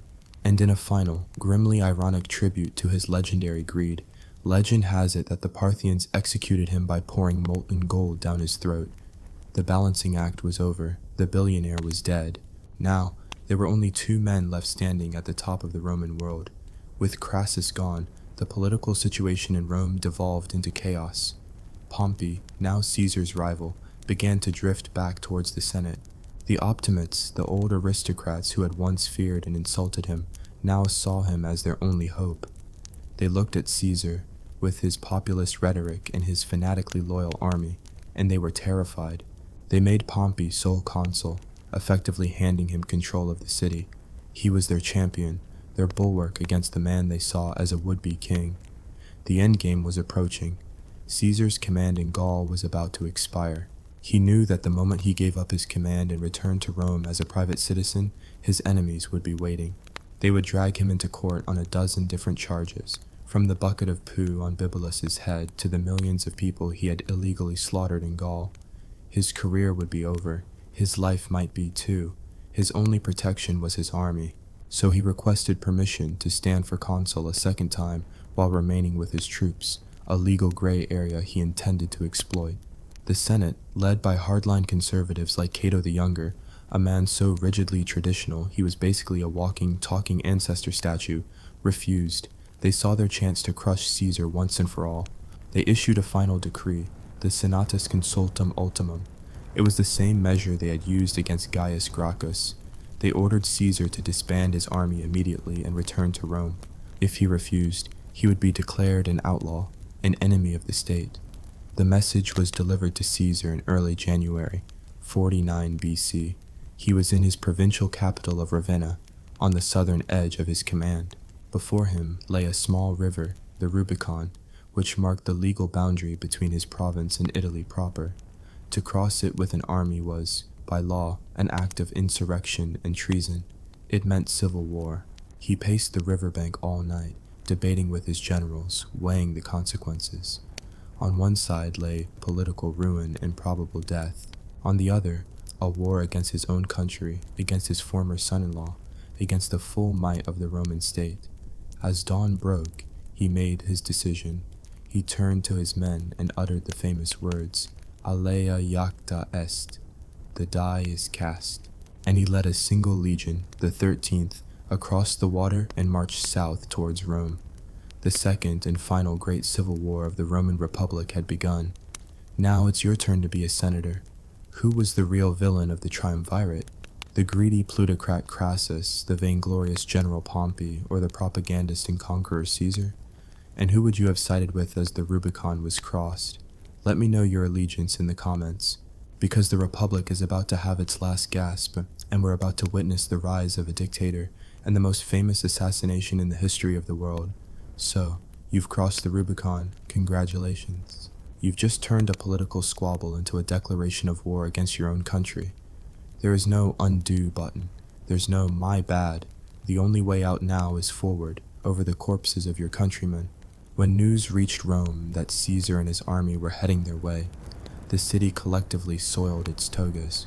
The Senate, those brave defenders of tradition who had just been thumping their chests and demanding Caesar's head, were thrown into a blind panic. And their champion, Pompey the Great, the teenage butcher, the man who had supposedly said he could raise an army in Italy just by stamping his foot on the ground, he executed a tactical masterpiece of panicked, high-speed running. He and most of the Senate abandoned Rome, the treasury, and any semblance of a plan, and fled south, eventually sailing for Greece to try and regroup. Caesar's march through Italy was less of a military campaign and more of a victory parade. Town after town opened its gates to him. He wasn't the monster his enemies had painted him to be. He wasn't Sulla, come to nail heads to the rostra. He practiced a revolutionary new strategy, clemency. He captured entire armies and then simply let them go home. He captured enemy senators, had a polite chat, and then let them go too.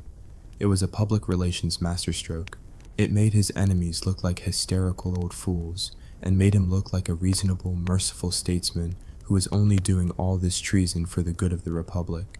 It was, of course, a lie, but it was a brilliant one.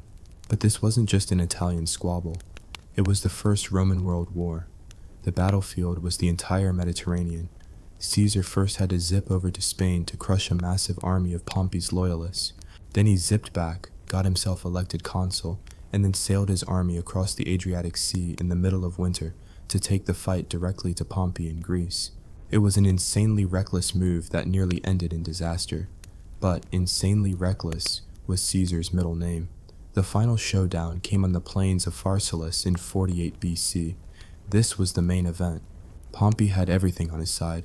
More men, more supplies, the backing of hundreds of senators, and the moral high ground of being the legal commander. He was confident. Caesar's army was smaller, half-starved, and trapped with their backs to the sea. All Pompey had to do was wait, but the arrogant senators in his camp couldn't stand waiting. They were already arguing over who would get Caesar's post as high priest and whose villa they'd move into back in Rome. They pressured Pompey into a direct attack. It was the biggest mistake of his life. Caesar, the tactical genius, had anticipated Pompey's plan to overwhelm his cavalry. He had hidden a secret fourth line of his best infantry behind his main force. When Pompey's cavalry charged, Caesar's secret line sprang the trap. Instead of charging horses, they were ordered to hold their javelins like spears and aim for the faces and eyes of the pretty boy aristocratic horsemen. The plan worked perfectly. The cavalry, horrified at the prospect of facial disfigurement, broke and fled in terror. Caesar's forces then wheeled around and smashed into the side of Pompey's legions. The great army of the Republic collapsed into a rout. Pompey the Great, who had celebrated so many triumphs, fled the battlefield in disguise.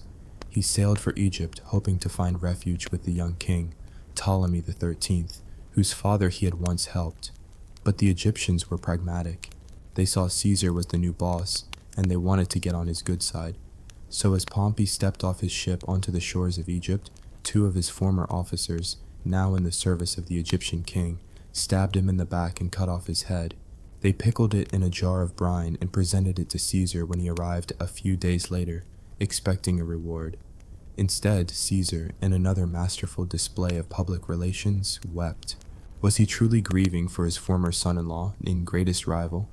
Or was he just furious that some upstart foreigners had robbed him of the chance to publicly pardon Pompey himself? We'll never know. Now in Egypt, Caesar got sidetracked by what must be the most famous political love affair in history. The young King Ptolemy was in a civil war with his brilliant, ambitious, and dangerously charismatic older sister, Cleopatra. Smuggled into Caesar's presence wrapped in a carpet, Cleopatra made her case. Caesar, a man who appreciated ambition in all its forms, sided with her, crushed her brother's army, and installed her on the throne of Egypt. He also found time to have a son with her, Caesarion. He then spent the next couple of years mopping up, a polite term for hunting down and destroying the last remnants of senatorial resistance in Africa and Spain. His victory was absolute. He returned to Rome in 45 BC, the undisputed sole master of the entire Roman world, and the world had never seen anything like the power he now held. He was made dictator, then dictator for 10 years, and then finally, in 44 BC, dictator perpetuo, dictator for life. He put his face on coins, a privilege once reserved for gods and dead ancestors. He was given a golden chair in the Senate House. He wore his triumphal purple robes constantly. He wasn't a king. Oh no, he would never take that hated title. But if it walks like a king, talks like a king, and rules like a king, you can call it a lifelong dictator, but everyone knows what it is. To his credit, Caesar was a shockingly competent ruler. He launched massive public works projects. He reformed the tangled mess of the Roman calendar, giving us the Julian calendar that, with a few minor tweaks, we still use today. He offered citizenship to people in the provinces. He settled his veterans in colonies across the empire. He was trying to fix a century's worth of decay and corruption. But every reform, every new power, every new honor he accepted just confirmed the worst fears of the old guard. He was dismantling their republic, their birthright, piece by piece. And he had pardoned many of his old enemies, senators who had fought against him, and allowed them to return to Rome. These men now sat in the Senate, smiling to his face, accepting his favors, all while a core group of them was quietly sharpening their knives. The conspiracy was led by two very different men. Gaius Cassius Longinus was a bitter, pragmatic man who had hated Caesar for years. Marcus Junius Brutus was the opposite. He was an idealist, a scholar, a man who believed deeply in the Republic. He was also Caesar's protege. Caesar loved Brutus like a son, and Roman gossip being what it was, there were even rumors that Brutus was Caesar's actual biological son from an old affair. Caesar had promoted him, pardoned him after the Civil War, and given him high office. For Brutus, this wasn't just politics. It was a personal agony, a conflict between his love for his mentor and his sacred duty to the Republic. A duty he felt was in his blood, as he was descended from the man who had expelled Rome's last king 500 years earlier. Cassius and the others played on this, leaving notes on his ancestor's statue that read, "Oh, if only you were alive today." The day they chose was the 15th of March, the Ides of March, in 44 BC. Caesar was due to attend a meeting of the Senate, which was being held temporarily in the Theater of Pompey, a building built by his great dead rival. It was the perfect ironic stage for the final act. As Caesar took his seat, the conspirators crowded around him, pretending to present a petition. One of them pulled his toga, the signal. Then they struck.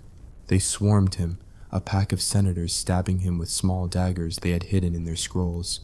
It was a chaotic, bloody, and deeply personal murder.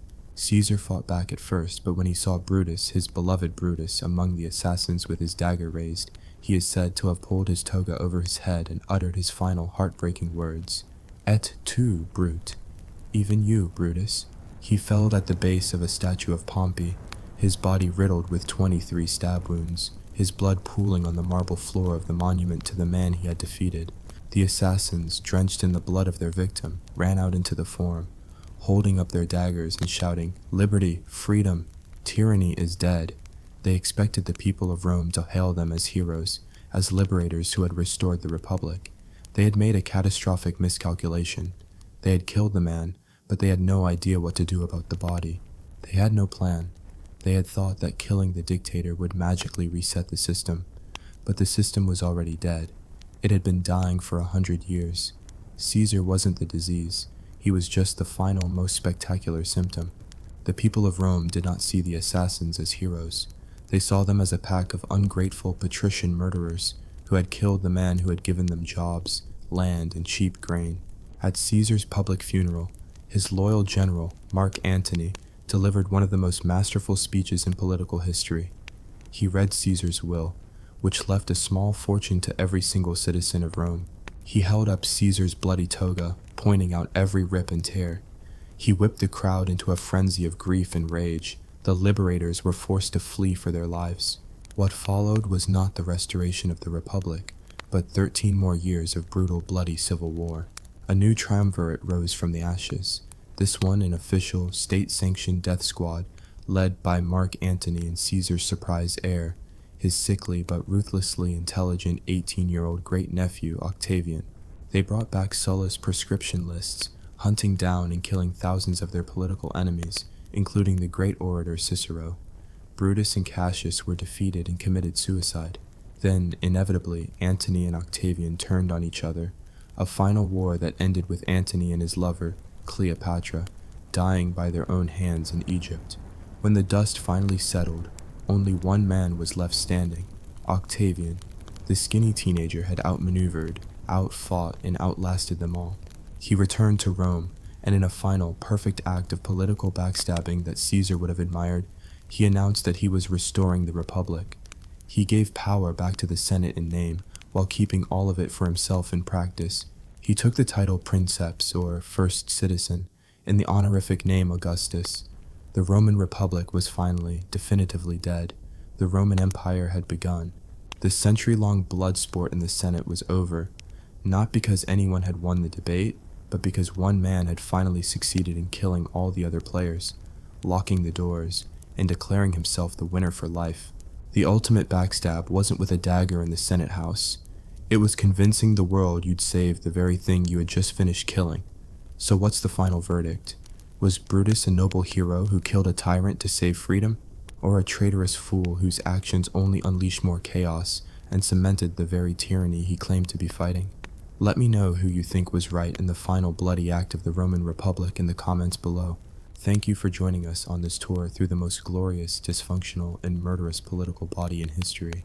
Just remember, next time you have a tough day at the office, at least you don't have to worry about your colleagues hiding daggers in their lunchboxes. Probably.